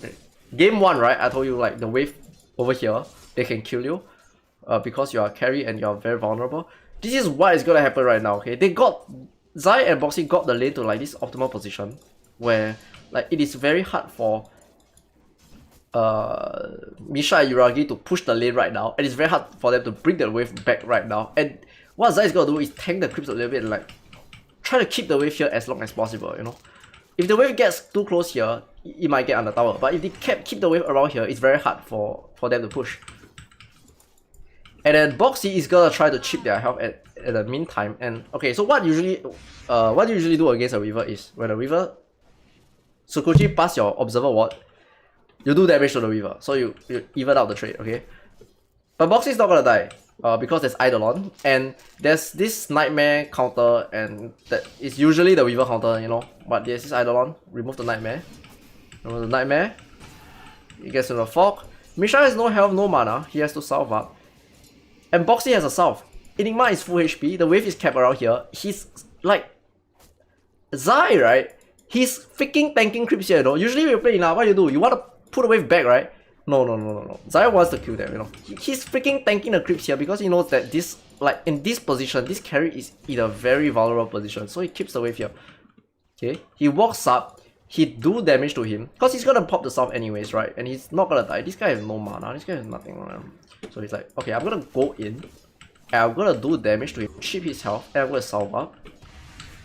Hit him, goes in, salve up, and like, he marinates this guy, you know. He prepares, he's like seasoning this guy with salt and pepper. Is he gonna do it once more? Okay, he's gonna salve up. Okay, now this guy is seasoned, he's getting barbecued right now, and like he, you know, he's simmering in the water right now, but he don't know lah, because you know he have like thick skin or whatever. But this is where, like, this is how a carry dies being at this position, okay? He has like about 400-500 health. He's then going up. Misha has no mana. Boxy salve up. This Enigma has close to 800 HP. Boxy has like close to 700 HP. They're gonna go in, and from 400 health, 500 health to nothing. You see, they kill him from 500 health to nothing. Just because he's here and not here. Peppering the enemy, exactly, right? Salt, pepper, touch of olive oil on this guy, you know, like make him tasty, you know, roast him a little bit, double toast him, you know, and add some sauce around him, and then now he's dead. Tasty. But the war is not over yet, you know. They die. Enigma is completely winning right now. If you look at net worth, he's completely winning. Come back to lane. Too early to jungle right now. Way too early to jungle. Boxy left the lane once more. This is like a very secret kind of playstyle. Very secret, you know. Put 2 wards on the position 4. Run into the position 4. Get deep wards. I think I talked about this before somewhere. Make the play at the mid lane. Okay. But somebody missed the torrent. And they recognize that this Enigma is alone. And look at what they do. Enigma is alone. They're gonna ignore this wave, you know. They're gonna completely ignore the wave, and they don't even want to go for CS. They're like, Enigma is alone. This Weaver is here. If the Weaver TP here, it's gonna be very far and they cannot save this Enigma. So what are they gonna do? They're just level 3, level 4 against this level 4 Enigma. They're gonna ignore the wave, go behind, wrap around, sneakily wrap around him. And Enigma has 800 HP, full health. Hits him. Beam. Hits him. Nightmare. Hit him, remove the Nightmare, hit him. 800 health to 0 from here to here. That's how powerful like duo is, right? If you have a strong duo, you can do this kind of thing.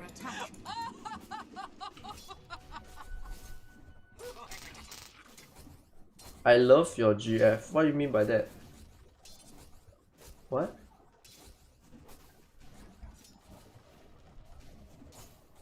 My memory is impressive.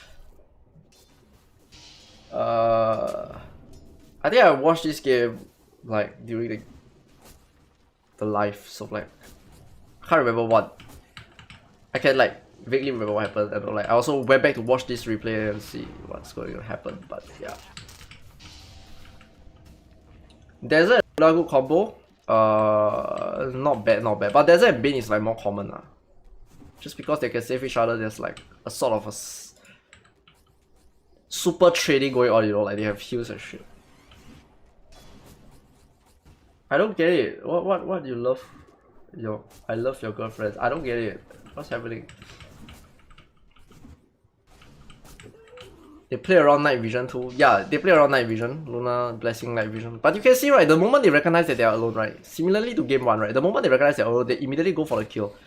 And they just ignore the wave and go for the kill. Okay, so this is the part where I say that how Bane counter Weaver.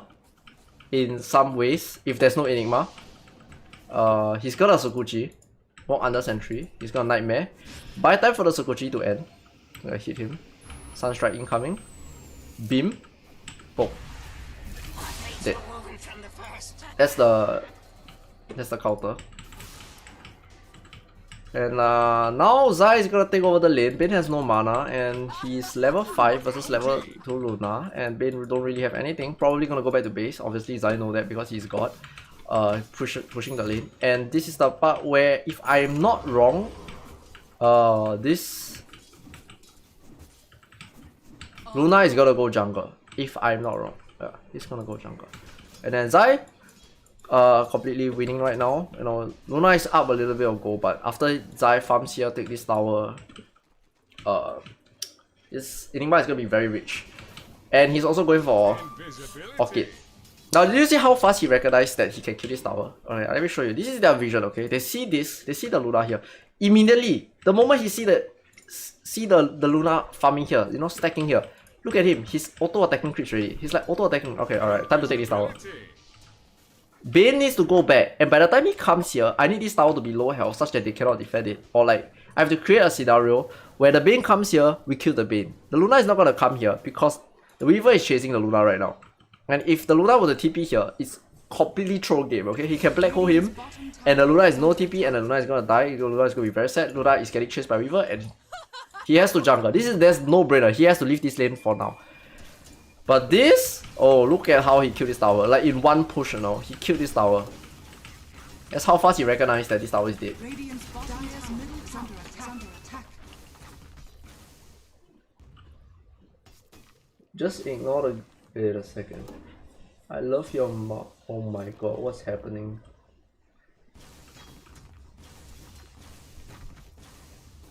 Did OG pick Luna because Liquid picks Enigma?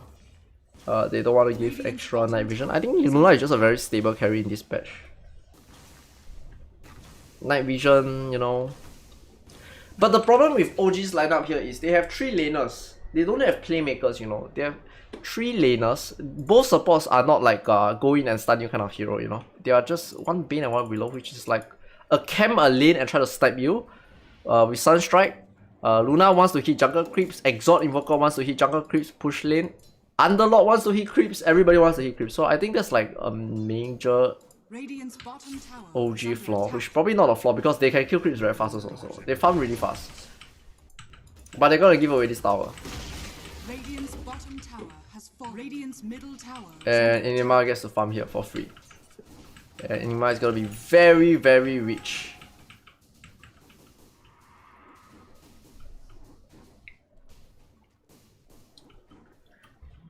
Only Underlord with Blink ulti can save from Black Hole, so by playing with only one Enigma counter, it's a free game. There's 2 counters. One is Grip, 2 is Dark Reef. Yes. Dark Reef is one of the Black Hole counter. Okay, anyways, so he's gonna farm here. And let's look at the top lane. Can you explain why Zai went Orchid? Many reasons. Number 1, he has solved all his mana problems with one item. Number 2, he has a Q threat. Nobody can fight him. He can cancel Grip without his stun. Orchid range is pretty far. He can solo kill any hero. All 5 heroes can be solo killed, and he can control this area with his Orchid. So like, it's very good purchase. But the question is, why did they pick Wraith King, right? I only can come up with like a few reasons why they can pick Wraith King. The real carry in this game is actually the Enigma because he's gonna do the most damage. He's the counter to this guy, counter to this guy, counter to this guy. But there's only they want. I think they want like a carry that can blink stun, Q buildings, Q Roshan. So I think Wraith King is pretty much the best hero that does that job. if they pick something passive like a Medusa or whatever, they're probably not gonna win this top lane as hard as they did. Okay, they kill this guy, but okay, let's look at the top lane. We see why they pick Wraith King, okay? Dude, can this guy suck? This combo, this Wraith King plus Snapfire combo is also very common. They are a super level 2 combo. Mana regen disable. I mean, like, more importantly is his ability to control the power of the map with the Orchid. Like, the fear of getting Orchided is quite high, you know. Like, if you're a support, you want to go there and take experience. And then that guy has a freaking Orchid, you know. What are you gonna do? You're gonna go there and take experience and feed? Probably not, right? When do you buy Kaya Yasha? On what Enigma? Please do not buy Kaya Yasha or Enigma. Thank you very much. Dusa, Luna, all those like carries that just hit creeps really quickly is very strong in this patch, I think. But specifically they want Wraith King is because I think laning is very strong. They can kill buildings, kill Roshan, and they have a blink stun. So something they lack on this team is actually a blink stun. Something that OG don't have. They do not have a free initiation that doesn't die. And now let's take a look at the top lane. And before we take a look at the laning phase, let's look at Batuba Man's starting item. How many hands he have? He has 2 arms. He has 2 hands. But he has a lot of gloves, guys. A bit too many gloves, ah. Okay, but anyways. Is Kumka good for utilities? Yeah. Pretty decent for utilities. No regen? SF? What do you mean?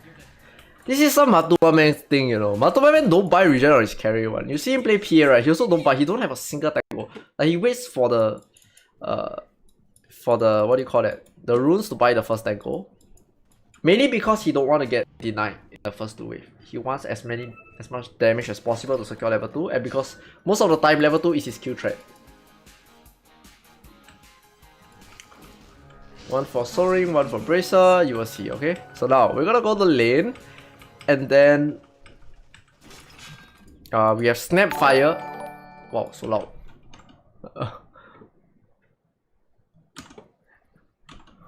Nice 6.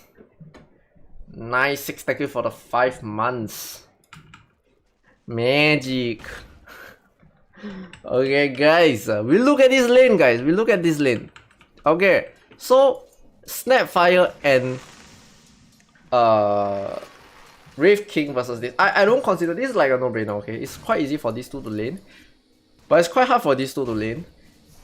And what they are doing right now at the start of the lane is they understand that there's a kill threat at level 2, okay? So what they want to do is actually not get denied.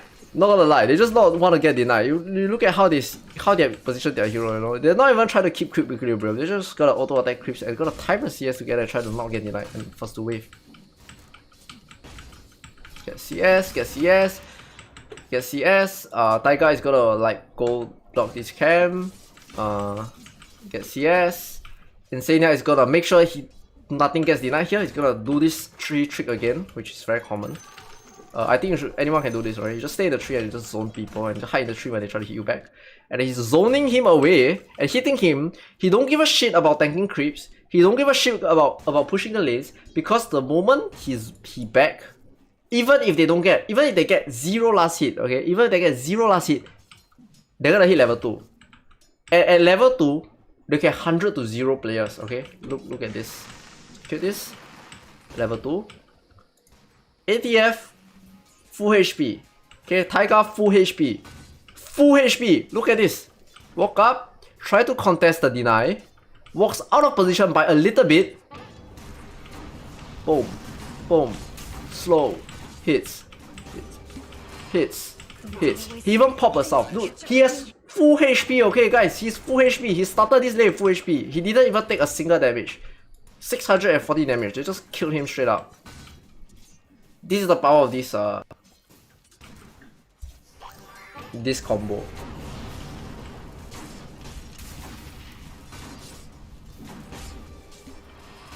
What is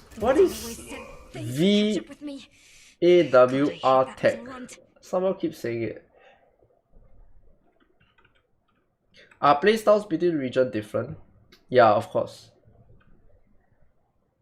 Playstyles between region is very different, sir. I think in C is very chaotic. In China, it's very team fight. They pick stuns and stuns and stuns and team fight. In the Western region, it's more of like they have combos, you know, like very interesting combo that you don't see and you cannot execute in PUBG. So I think that's how their scrims goes, you know. Like they try out this kind of strats. Jungle isn't good from level 1 unless you completely lose the lane and will just feed non-stop. If you are to jungle at level 1, good luck to your game, sir. You are not gonna have a fun game. This guy something. Is Sanj and Kaya or Yasha and Kaya good or Enigma? I don't think you wanna buy the item Enigma. When you're playing Enigma, you just want your BKB refresher. Like, not gonna lie, that's all you need to do. You just need to call the most important hero and then you just win the game. And yeah. Hi Tato, hello. Am I Malaysian? No, I'm Singaporean. Is Lifestealer good in lane against X? Not really. It will surprise you. Lifestealer is not a very strong laner, guys. Unless you pair it with a very strong hero. Against a very strong duo, it's not a very strong laner. You guys know how weak Lifestealer is? Okay, let me show you guys how much damage Lifestealer does. Okay. This spell, max health lifesteal 1.6. Okay, what is 1.6? It means 100. If the person has 1000 health, he's still 16. 1000 health. He does 0.6. Okay, how much is 0.6 1000? It's like 6 damage, right? Am I doing math correctly? I should know this. Wait, 1000. Yeah. So at level 1, if the person has 1000 health, you only get 6 damage from Fizz, guys. You only get 6 damage. This hero is not very good in the early game, okay? The laning is not that shit. Although on paper, guys, max health, guys. It's just max. It does so much damage. Percentage of your max health. 0.6%. Okay, let's say I give you at level 4, every 1000 damage is 1.2. You're doing freaking 12 damage per 1000 health. This is not very high, guys. He regen 34. Like in the late game, as the heroes gets more health, okay, you can say that, oh, now he does way more damage. Okay, he does like 12 damage. He got like 24, 36 damage when he got 3k health. Okay, I can understand. You have more damage at that point. But in the early game, in the laning phase where nobody has health, okay, no, they don't even have 1000 health. You're not even doing 6 damage to them. At level 1, you're barely like freaking 3 damage to them or something. Which is, it's not very high. His laning is not very good. But in certain situations, it's good. Okay, guys, let me talk about this freaking lane, okay? Like, they got this very cheeky kill. But I don't like this play where he tried to go back and pull the camp. I think... Okay, so they got this kill. And then there's 2 ways to reset this wave. One is you pull creep. The others is you get this wave under the tower. Insania choose option number 2. Radiant's top tower is under attack. So Taiga TP's back. He comes here and then he tries to deward this camp at 2 minutes 10 seconds, which is not the best idea. Ideally, you want to deny it about 2 minutes 50 seconds so that the moment you deny it, it immediately spawns. And the offlaner cannot come back and reward it in time. But because Insania run back to the lane instantly after the wave gets pushed, he's not gonna get this pull off. And I don't like this play. I don't know what's the reasoning behind it. And so you see, he's gonna reward, he's gonna block, and it's like, chilling here. The whole time the wave is here. And this wave is not gonna get pushed out anytime soon because, you know, ATF, he know how to play Dota, guys. He know wave control very well. This guy trying to get this wave in, and every time he try to auto attack, push the wave in, ATF push the wave back out, and he keeps the wave here the whole time. And I can fast forward and show you the whole laning phase. This wave is gonna be over here, and the wave doesn't get pushed in. Meanwhile, this push try to happen, which is not gonna happen, and the only time that they finally reset the wave is when Insania come back to lane, stuns him with the thingy and push the lane, nukes the creeps, tank the creeps, and they finally get this wave at the tower and push the lane back. Okay, on the tower, push. Now the wave finally comes back. Okay, drag the creep. Now we're gonna reset the wave. Which I think this play could have been done like straight up, like after they get the kill. Which is what like OG did on their safe lane. And this is what they actually do on some of their games also. I think I watched. I think Spirit, they did the same thing. Like they always push the lane in. Like the moment the wave is out of control, they will just shove the lane and get it under tower. That's how you reset the wave. So what's your real rank? Why are you so really interested in my rank? I told you already. I am Crusader. Anyways. Math is too hard. Yeah.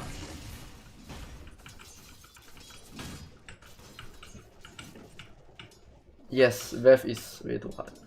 What's the best carry? There's no best carry, man. Every carry can be countered by another carry. I think carries that farm really quickly is the best carry. Carries that farm really slowly and doesn't have a very strong laning phase is a very weak carry. I think Morphling, sad to say, Morphling is a very weak carry, guys. He doesn't farm as fast, he doesn't lane as well, he doesn't deal with combos as well. Yes. Okay, then they're gonna push the lane, get the wave back in. And then we see ATF going for this build, which is, I think, a bit sus. Bit of Melee's combo with this, with the Sunstrike, probably gets kills, you know. I'm like wondering why did he put so much points in a trophy aura. That's the reason why he did this is because Skeletons is very painful. And Insania is gonna put points in Leo Strider and we're gonna see the difference later on, okay? Like he's gonna survive like shit, okay? This pull is not gonna happen. The wave is finally here. They tried to do some damage. Like Insania is trying to get level 4 before they make anything happen. I think. As far as I remember. Okay, they didn't get level 4. He immediately tried to go for the kill. And you can see how much the Skeleton is doing to him. Nothing. This is the trophy aura build. And he's gonna use Firestorm to clear this. Equalize the wave.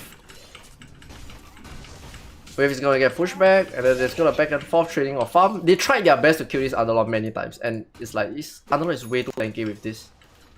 Help of Iron Will and high level of a trophy aura. He don't even have a bit of malice in like until pretty late.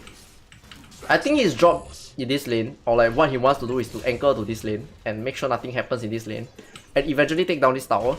But because of how well they played the off lane and having an Exalt Invoker, you know, I think Exalt Invoker can definitely TP and kill this tower, but you know, he's a very slow hero, so he don't really want to do that. Unless it's like a sure kill.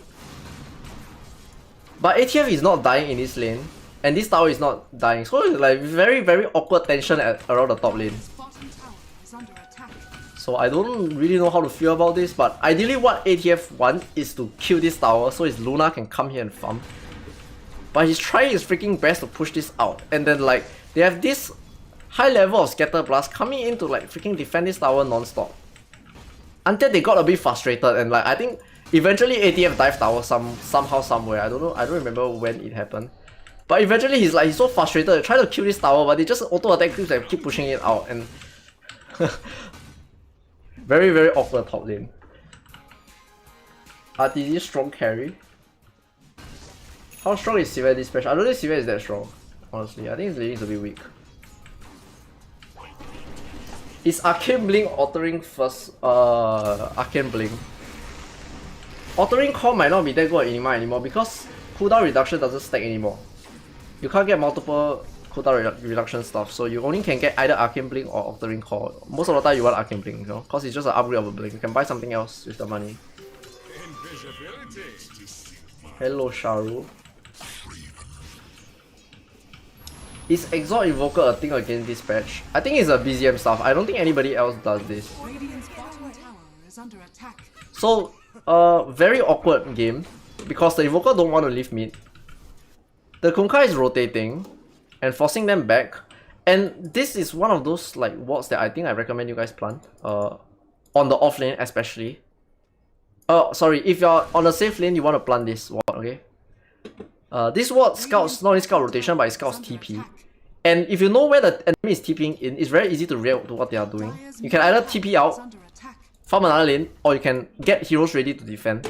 And we're gonna see this kind of what this whole game, and this is why this game is so freaking long and like it's so hard to kill towers. They're gonna hold this lane, hold this lane, hold this lane. The whole time they're holding this lane. This tower doesn't die. They try to go back to control the bottom lane, and I believe Taiga got black hole over here or something. Or he get orchided or something. And then this whole area is getting controlled. Mike is stealing the enemy's farm. The Invoker don't want to leave mid lane because he's Exalt Invoker. He don't have a single point in Wax. He wants to pressure the tower and farm here. So very, very awkward farming moments right now. Look at jungle, this guy farming. And right now there's really nothing much going on, so I'm gonna like tell you guys some stuff that is like I think very, very strong.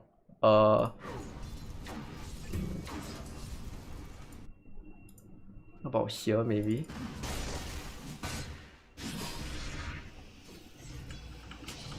About this area. I don't remember what exactly happened here. But I think some mind game shit is happening. Let me recall. What happened here? They killed the mid tower. Oh, I remember what happened here. Okay, so like after all the awkward tension happening at top right, they try to kill this mid tower. No, wait. Okay, so at this part, okay, so they're just farming top. And then this, they try to go on the Kunkka, which is not gonna work, and then like a lot of awkward moments farming. And then Enigma is pushing bottom, and then they are stuck in a position where no one is defending bottom. The Luna wants to farm here, you know, he don't really want to TP here, it's very far for him to walk, you know, very awkward. And then they TP heroes here to defend this tower, and then the Enigma pushes the bottom lane. When this wave is going in with Kati, someone has to come here and defend. Else this tower is definitely gonna fall. Like, especially with the Eidolons. Okay, Eidolons died, never mind. And this kind of trade favors Liquid more because they push before they TP. So this part is pushed, this part is pushed, and then they TP here, and then they push out this lane. And what's gonna happen is this Invoker or anyone has to go bottom and defend this tower because there's a card there. Invoker walks down to bottom. ATF defense top. So now they show in two lanes. This is like dire vision. They show two opposite lanes, and it's very hard for this hero and this hero to connect. Zai and Boxy is like over here, right? So in his perspective, I'm not sure if you see him. Okay, he saw him, so they know. And then now this Invoker is in a, he can't really walk back to his mid tower, and this mid tower is gonna take a lot of damage from creeps. It's very weird. So this tower takes damage. Invoker plays under here, you know, trying to make plays on this guy. Meanwhile, this tower is taking so much damage.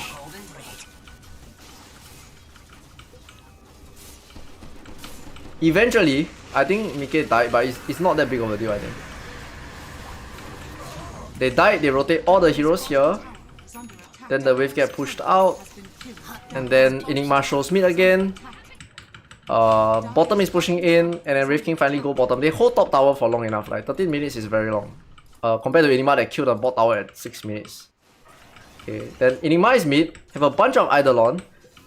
And then Invoker that just TP'd mid, run top to try to kill this tower. Now this tower is hanging. No one can defend this tower, and suddenly they have this mid tower for the top tower, which is a very good trade.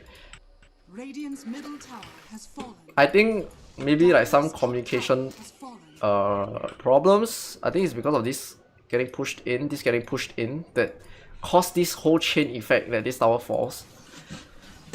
And then they started infiltrating and trying to kill heroes behind tower right now because they lost the mid tower. Yes, that's what happened. Yeah.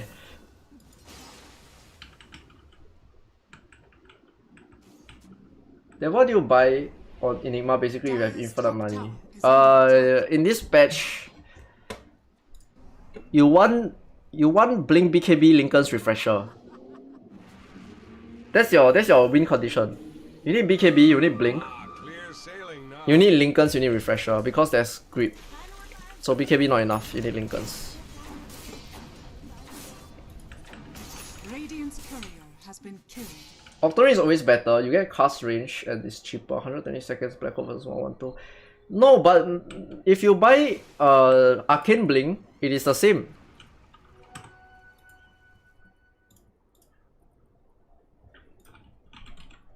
If you buy Arcane Blink, you have, after teleportation, you gain a 30% ability cooldown reduction, 30% compared to 25%. So Arcane Blink is actually better because you're gonna blink Black Hole anyways, right? So you always get Arcane Blink, and you can cast your Midnight Pulse and Black Hole faster with Arcane Blink because there's a 50% cast point reduction for 6 seconds.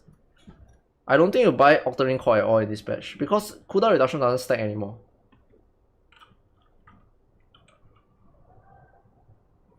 What mistake did Liquid make that resulted in them losing Roche? Okay, so this was the part. Okay, so they push out mid, push out bot. Like this Invoker has to send like creeps here. They like, I think it's all like the wave, man. The wave is freaking pushing in. That's like a big problem. Like they know that where the enemies are because all the wave is coming in. This wave is going out finally. This wave is coming in, so that they know where the enemies are. And then eventually they somehow ended in this area. I mean, which is completely normal, okay, for like the Radiant to control this part of the map. But I don't think I think it's very, very specific scenario. Before we go to that, right, I would say that how fast they decide on who to kill. Like how they saw this Kunkka right here, okay. This is like OG vision. This is like very well played from OG. So they see heroes here. Like I'll go to that Roche part later, but okay, you see they saw this Kunkka here, they saw this Enigma here, and they immediately went for this kill and they let go of this Tiger death. So like I'm guessing what Tiger is like, oh, I think I found heroes here, you wanna like come and kill them or like whatever. So like rotate over or some shit. No, because we have vision, so we can kill them. But they saw this Kunkka here, so they let go of Tiger immediately and let Tiger die. He did die eventually, and then they get this kill. This death actually doesn't matter. Yeah. This death Eventually, I think he walked on got off hit and he dies. And then here's the part where, like people might argue, why don't they just take the tower? The Kunkka, right? Why did they fall back? And why did they go back here? They could have taken this mid tower. The thing is, they don't see the Enigma. Okay, they see the Enigma over here. The counter to Enigma is the group. Okay, they have no. If they push here when the Enigma is when the Bane is over here, well, actually they don't have BKB. Maybe they could have gotten that tower also, right? But it's kind of hard, right? Rift King is here. Enigma can always TP here and stun you and chase you from this area. Like he can retreat into the fog and do that, which is why he kind of has to follow where the Bane go, cause he's the setup. You know, he has the Nightmare setup. And BZM, I think he blink in here and get Black Hole. Okay, not gonna talk about this. Very awkward place. Yeah, Enigma could have TP here also, and like he don't even need Black Hole. I think like if the Kunkka, not Kunkka, the Rift King stuns, they can do a stun into Enigma TP into many more stuns and silence and Octane and shit. Which is why they decided to, I think, why they decided to fall back and kill these heroes off. But on paper, I'm like, don't you think this tower is freaking juicy? Like, just let them be here, we kill this tower. Since they can't really connect, right? But it ends up when BZM blinking into a black hole. Why does Yatoro buy Lincoln Sphere almost every match? Because he thinks Lincoln Sphere is OP, he gives stats. I think there's it got buffed, it gives more stats, they make the recipe cheaper. And he used Lincolns very aggressively to bait spells, so that's why he buy it. But I don't think anyone should just randomly buy it, because he used it very well. And not everybody use it as well as him. So usually BKB will be better. Suggest all 6 items for Enigma, please. Okay, I mean, you can follow what Zai buy. I think it's very strong. You go Orchid, you go BKB, Orchid boots BKB, Blink, and then depending on what cancels your Black Hole. You know, if there's a Bane or whatever, you get a Lincoln's. And then you get a Refresher.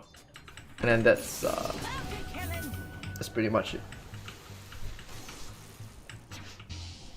Okay, you're saying that Inima needs cast range, right? Later I show you why I think this altering core thing is a bad idea, okay? There's this, okay, at the end of this game, you will see why this guy don't even need altering core. Okay, but before that, let's see how they screw up here so bad. I think it's... This was really bad actually. Why did they do this? Misha is walking up here alone. What do they see? They see this guy is here. Matubai-man TP's here. They have 3 heroes TP here. I think this is just a mistake, man. Oh, hello. They killed this guy. They killed him. And then go X-Mark. They killed this guy. What's he trying to do? He's trying to ward or something.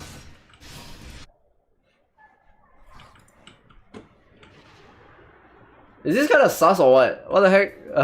Hello. Oh no. Yeah, that lost them Roshan here.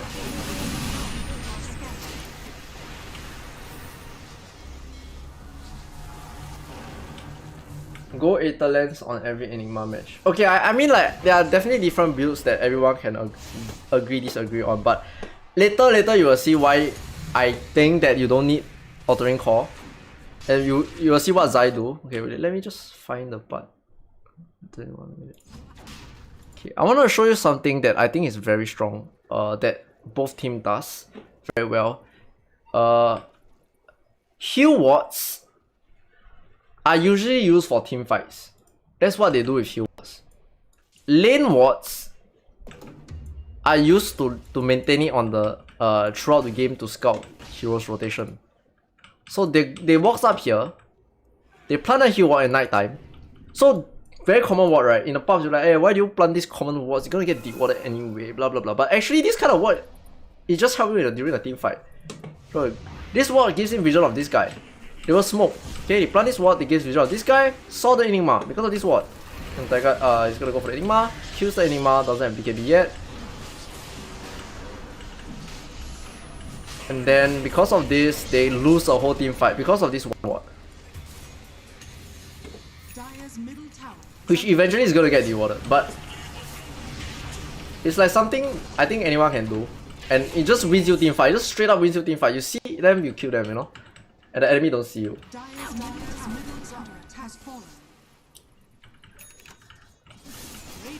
Okay, let me show you another warding thing that I think is like the key to winning. Key for both sides winning this game. Okay, so both team place this offlane scout the enemy offlane ward. And what the enemy like to do is to play on the enemy's side of the map, right? How do you get there? You TP, right, to the tower, right? And this sees it, like this is like a counterplay to whatever that we have learned in Dota. We're like, oh, we should play the enemy's side of the map all the time and stuff. They both sides place a ward that sees the enemy playing at their side of the map, so they actually know what to do and they know where the enemies are. And this is why it's so hard to kill people in this game. As I say that Misha gets caught, okay, never mind. And why this game dragged on for so long is because of these freaking lane wards. I swear, man, these lane wards are freaking annoying. And the only you can't sentry this, you know. Like you see this BZM is like, okay, I need to push out top. My tower is getting hit. This guy is hitting my tower. I'm gonna like catch this guy, walk past, and then he's gonna walk into a black hole. What's your Bane gonna do? Your Bane is not here. What's your ATF gonna do? ATF is not here. And he dies. And it's so hard to de-ward this, man. How do you find this ward? This ward can be here, it can be here, it can be here, it can be up here, it can be anywhere in the lane, eh? Anywhere. What are you gonna do against this? The only way to counter this is just to buy gem. I'm not even kidding. Like either that or you're really, really lucky. Eastward is still here. Okay, they try to deward this. Fast forward a little bit. They have lane wards over here. This guy dies. Fast forward a little bit. Okay, this is a new lane ward. The Radiant lane ward, because they know that they like to do this kind of lane ward shit. So they put a new lane ward here. They put a new lane ward here. Scout them walking around. Like, you have to push lane before you do anything. That's for sure. And then the moment you push lane, they know where you are. And that's how they know. Like, they can know where you are without having any rotation wards.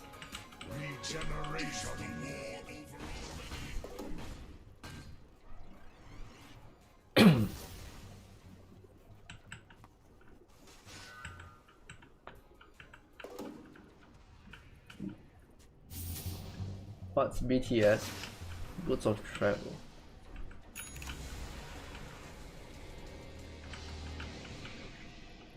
Why buy Altering if you're gonna buy Arcane Blink? I've seen Enigma starting with Aetherlands before.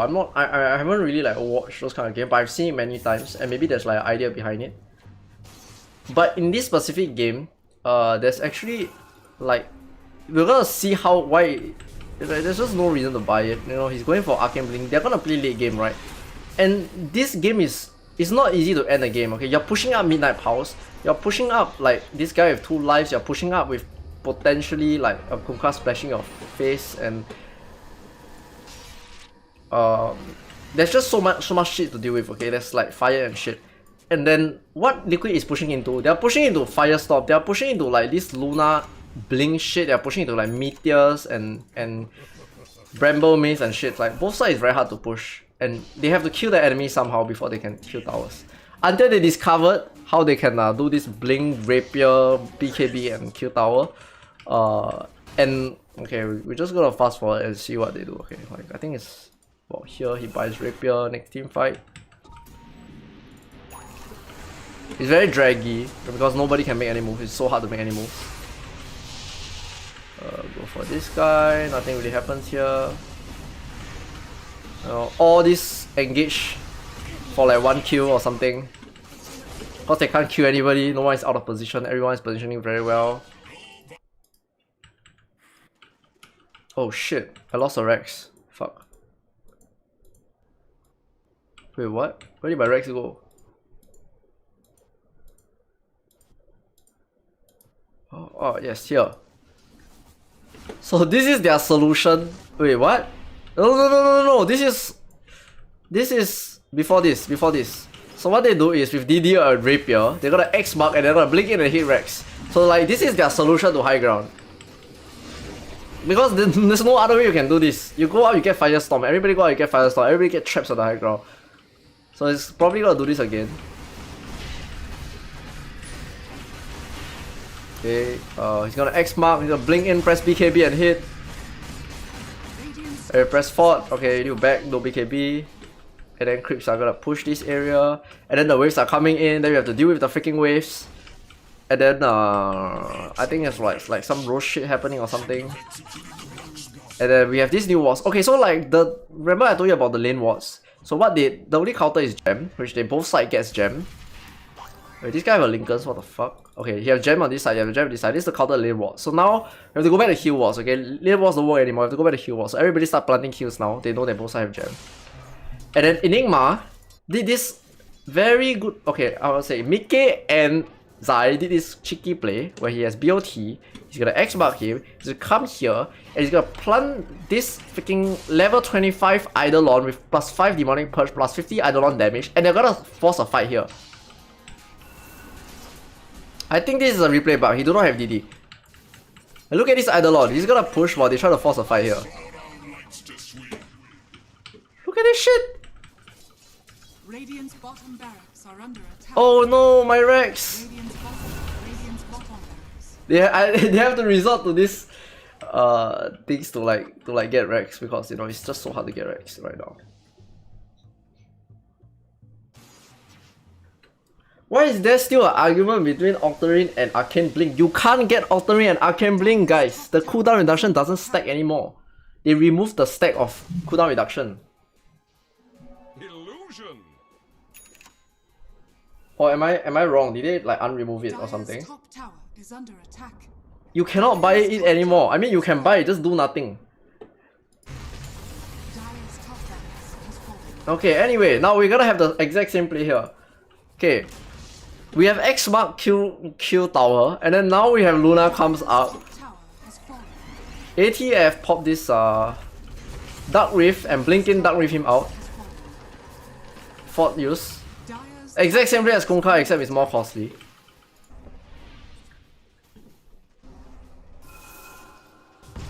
If you get Spell Prism, then you don't need Altering Core, otherwise it's a must.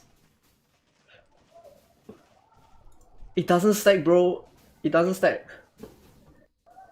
Okay, anyways. Blah, blah, blah, blah. Get Roche, blah blah blah. Okay, let me just tell you why he don't need that Altering. Okay, I'm just gonna jump straight to the last fight and show you how. Okay, they caught him here, blah blah blah.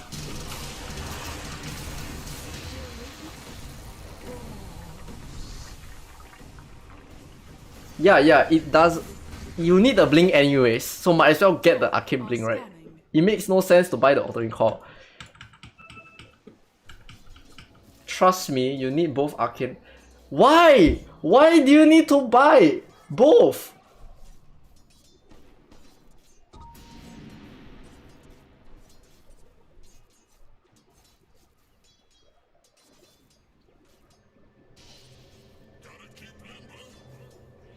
Just trust him. Just trust him. Just trust him. Just trust him. No, my friend. You need to just. Okay, guys. Let me show you why you don't need that. Okay. You see here, they are about to have the last fight of this game. Radiant's And top barracks are under attack. what Enigma has, Radiant's top barracks has he has a lot of refresher. He has BKB Lincolns, which means nothing stops Black Hole. Nothing stops Black Hole, okay? He has Arcane Blink, so he casts Midnight Pulse and Black Hole extremely fast. So all he need to do is just land Black Hole. And ideally on multiple heroes, but actually he just need to land Black Hole on one core, right? One core. He has triple Black Hole, you know, he just one Black Hole per core, easy game, okay? And then we have Matuma Man jumping in. I'm gonna tell you why they get into this situation later on, but let's just look at the Black Hole, cause like everybody is so interested in why this freaking Black Hole. You don't need Aether Lens, okay? Look at this! He blinks in. This Bane is so far away. Oh wait, why, what? How did he get in? Brother! Aghanim Shard.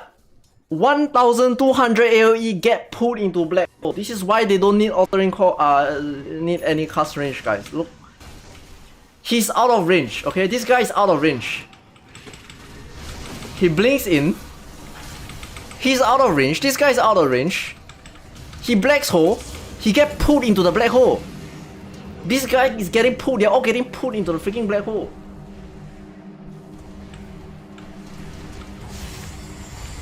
He refresh one more time. This guy tried to escape. He get pulled in the Black Hole too. So does it really matter? I don't think it matters. It's just Altering Shard. Just in case you guys are wondering, noobs, why you guys get Black Hole? It's so easy, just separate, you know, just stand far away from yourself. You don't have to, you don't need freaking stand together and get Black Hole together, you know. Okay, Matuma Man blinks in here with his Rapier BKB. What they know is Matuma Man doesn't have BKB, but he has Refresher. So he has Refresher BKB, he has a million lives, okay? He has a million lives. You are not killing this guy. So he blinks in BKB, but what they know is he do not have BKB, and what Matuma Man know is they know that I do not have BKB, so I'm gonna go in and like make them come on me. Because I don't have BKB. So by right, you know, on paper they should do something to me because I don't have BKB. So what he do is he's gonna blink in, he's gonna stun this Luna and make them go on him. Go on him, go on him.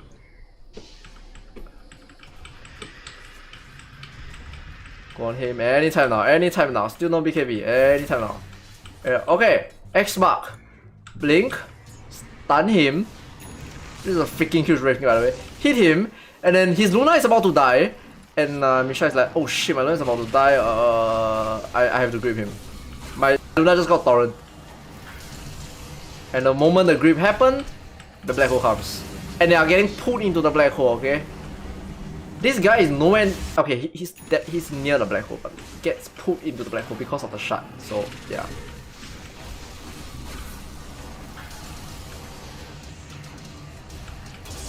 Does the pull go through BKB? I don't believe. I think he could have BKB twice here, you know. He didn't BKB twice. Not that it matters, Midnight Pulse goes through BKB. So like, it doesn't really matter. The Midnight Pulse is so freaking huge. And there's Aghanim's on top of it. He did not double BKB here. Yep, rip. Yeah, Luna get pulled in.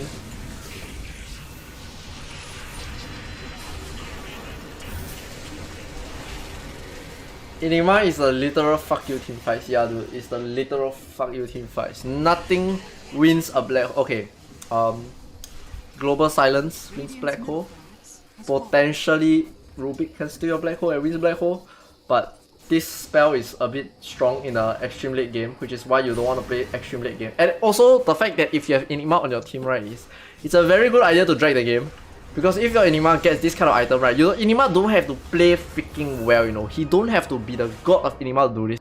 He just need to black hole. He has a freaking refresher and like cooldown reduction and stuff. All he needs to do is to black hole two of your cores and the game is over. He don't even need to black hole multiple heroes, you know. He just solo black hole your core and he refresh and then you buy back, he solo black hole your core again and then your core dies and then you have no core and then they have core and then you lose. So yeah. Rapier Wraith King has a giant Abyssal Blade, which is the black hole. Yeah. Yeah, exactly. He didn't even use his third black hole, you know. I mean, like, he kind of solo black hole using the third one of this tiger, I think. Yeah. Dude, he's not even in the black hole range! Slow-mo, guys. Slow-mo. He's not even in the black hole range. He got stunned! And he got pulled in! Oh no, now I'm in the black hole! 1200 range. 1200 AoE is freaking huge, eh. It's freaking huge, eh. It's like, how big is this? This Midnight Pulse is 750 radius, eh. This Midnight Pulse is 750 radius. 1200 is like your whole screen, you know. This is a zoom in screen. So your whole screen get put in. Look at this poor guy. Look at this poor guy. He's like, mommy, help.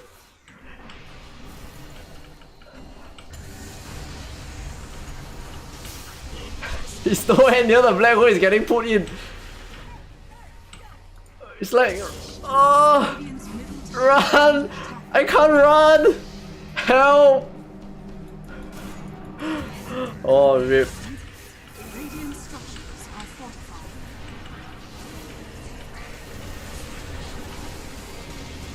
Radiant's middle tower has fallen. Radiant's middle tower is under attack. This is GG, guys. Similarly to the 360 radius Deafening Blast, yeah.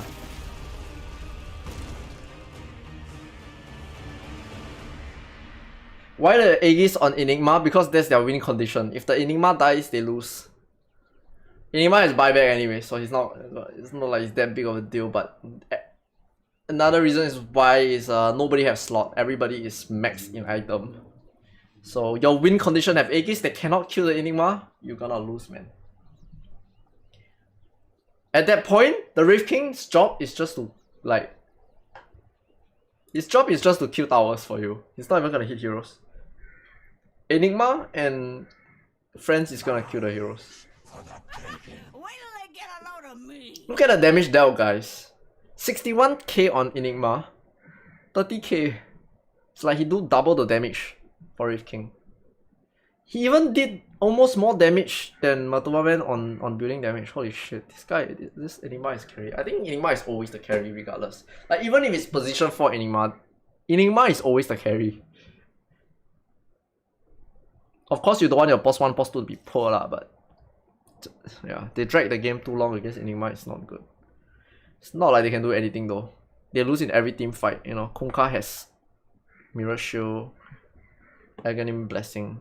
I think there was one part, right? I was like, I heard some debate about why didn't Zai Black Hole the Invoker. 40 minutes, let's see 40 minutes. There was one, I think there was like some argument, why didn't Zai Black Hole? But there's a reason why. Uncovered the mystery, guys. Was it this part? Dire's middle tower is under. Let's see, 24 minutes, 24 minutes. Oh, here. Okay, it's not 24 minutes. Scanning. 2 minutes. I think it's maybe 52 minutes. 52 minutes. Immortality. Oh, here. Ah, yes! Yes, this is the part where I think there was a debate about why didn't Zai Black Hole this guy. Okay, see, you know, did they do a hex on him? Lincolns, break Lincolns, and his meteor is on cooldown, so he has to press refresh, and he missed the ice wall. 1300 games on Invoker. Okay, he has to refresh and misses the meteor. He got hexed, and by right, you know, by right, what you do is you just black hole this guy right here, right? Just press BKB and black hole him right here, right? And like you're like, hey, why didn't Zai black hole him here? Do you guys know why? Bot invasion, what the heck? You are banned, my friend. Did I just ban this guy? Okay. Goodbye. Oh shit. Baiting BKB? No! You black hole him, you cannot press BKB. I black hole him here. Okay, maybe you can argue baiting Aeon this, right? You could have black hole him here too. He has blink. You can black hole him here too. Why didn't he black hole him? If black hole down, no more threaten to Radiant side. Yeah, but ideally you black hole the Invoker, right? It's pretty good. Let me tell you why. Eh? Because Amar the fucker is over here with Blink and Dark Rift. That's why he did not black hole him here. He's ready. If he black hole him here, he's going to Dark Rift. You see, he already channeled Dark Rift. If he black hole him here, he's still blinking him and bring him out. And it takes 4 seconds to bring him out.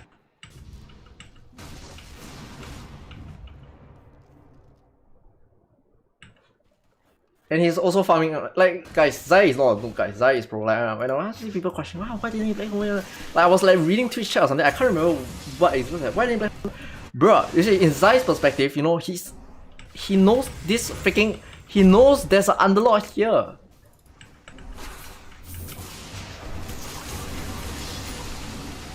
If he black hole him, he wastes the black hole, he don't get any kills. Like, guys, don't question Zai! Don't question Zai, just don't question Zai. He knows what he's doing. Yeah. Oh my god, look at this player.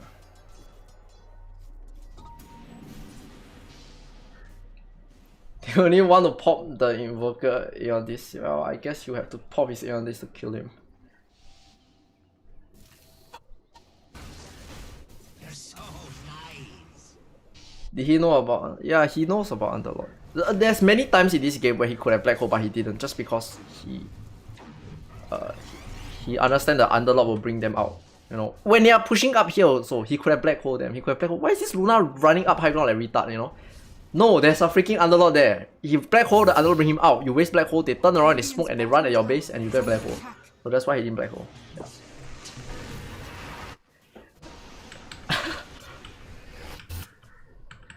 Radiant's bottom No questions, Zai, guys.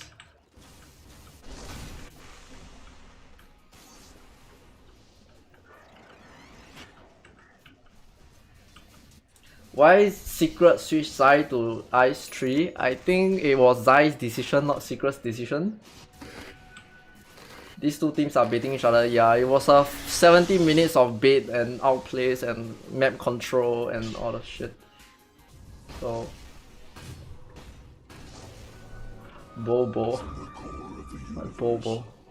Alright guys, that's it for this game. I will say this game is like very high execution, okay, and a lot of things boils down to map control and how they shove the lane. And Liquid has stronger lane shove. They have X mark to kill creeps all over the map, whereas Invoker has to physically go there and push the lane. And then Underlord is like he can bring his whole team around, but there's more control on the X mark, and they have a lot of shit to deal with. Okay, there's Eidolons to deal with, there is bugs in lanes to deal with, there is skeletons to deal with, there's a lot of shit to deal with in the side lanes. Okay, there's freaking skeletons versus Forge Breed over here. There's a lot of shits everywhere.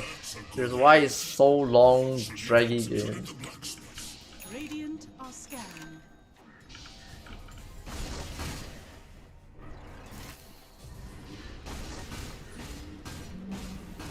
You don't need Octa as a must for Enigma for refresher cooldown. It's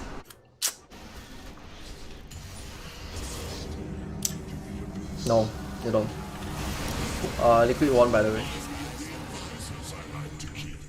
Their execution is better, and also they shove lanes way easier, and they high ground. They have a better endgame plan than OG. They had a better laning phase. Top lane kind of won, bottom lane completely won. Mid lane is a trade farm, but Kunkka completely out farm Invoker. So like so-called 3 lanes won, and then OG fought back, but it's very hard to high ground against their nonsense. And then they just get freaking ratted by this thingy, this rapier X mark, non-stop red, you know, and this Eidolon is also hitting base. So are you gonna analyze Boom Fnatic live? No. Dire's middle tower is under attack. Willow went for Wind Waker. Does that do anything to the black hole? Yes. Wind Waker is to protect his cores that get black hole. You can win weight your teammate, but it doesn't matter, you know, it doesn't matter if you try to win weight your core, because you get sucked in as well. Look at this! I need to help! Oh no, I got sucked into! Alright.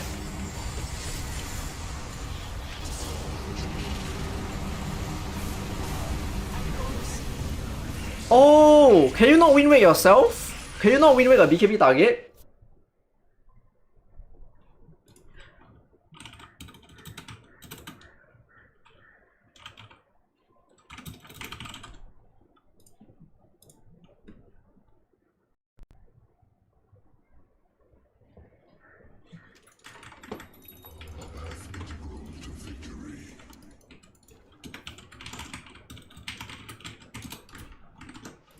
Prepare for battle.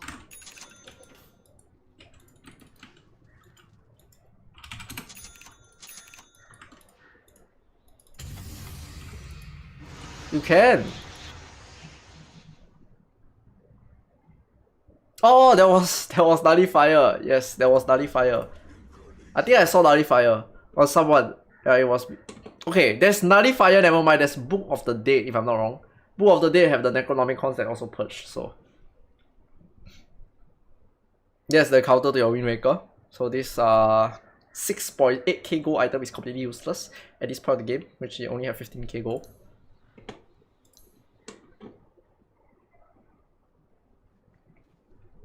New tips and trick.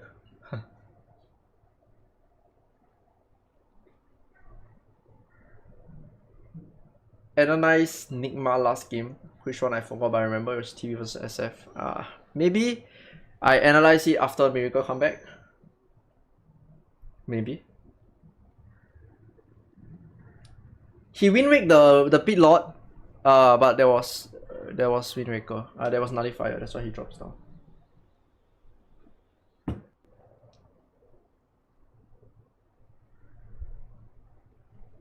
I think he's not getting any gold, man. Like, it's so hard. Boxy is farming, okay.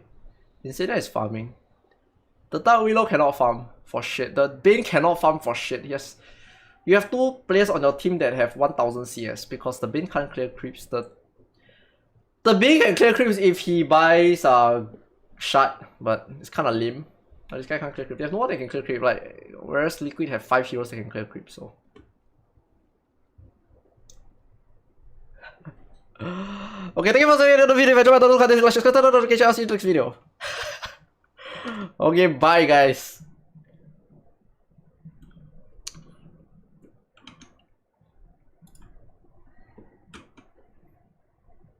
That's it from me.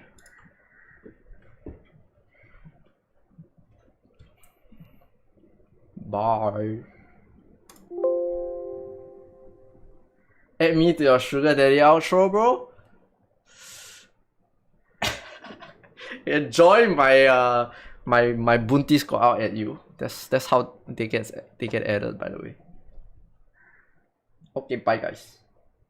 Gonna get my first picky carry.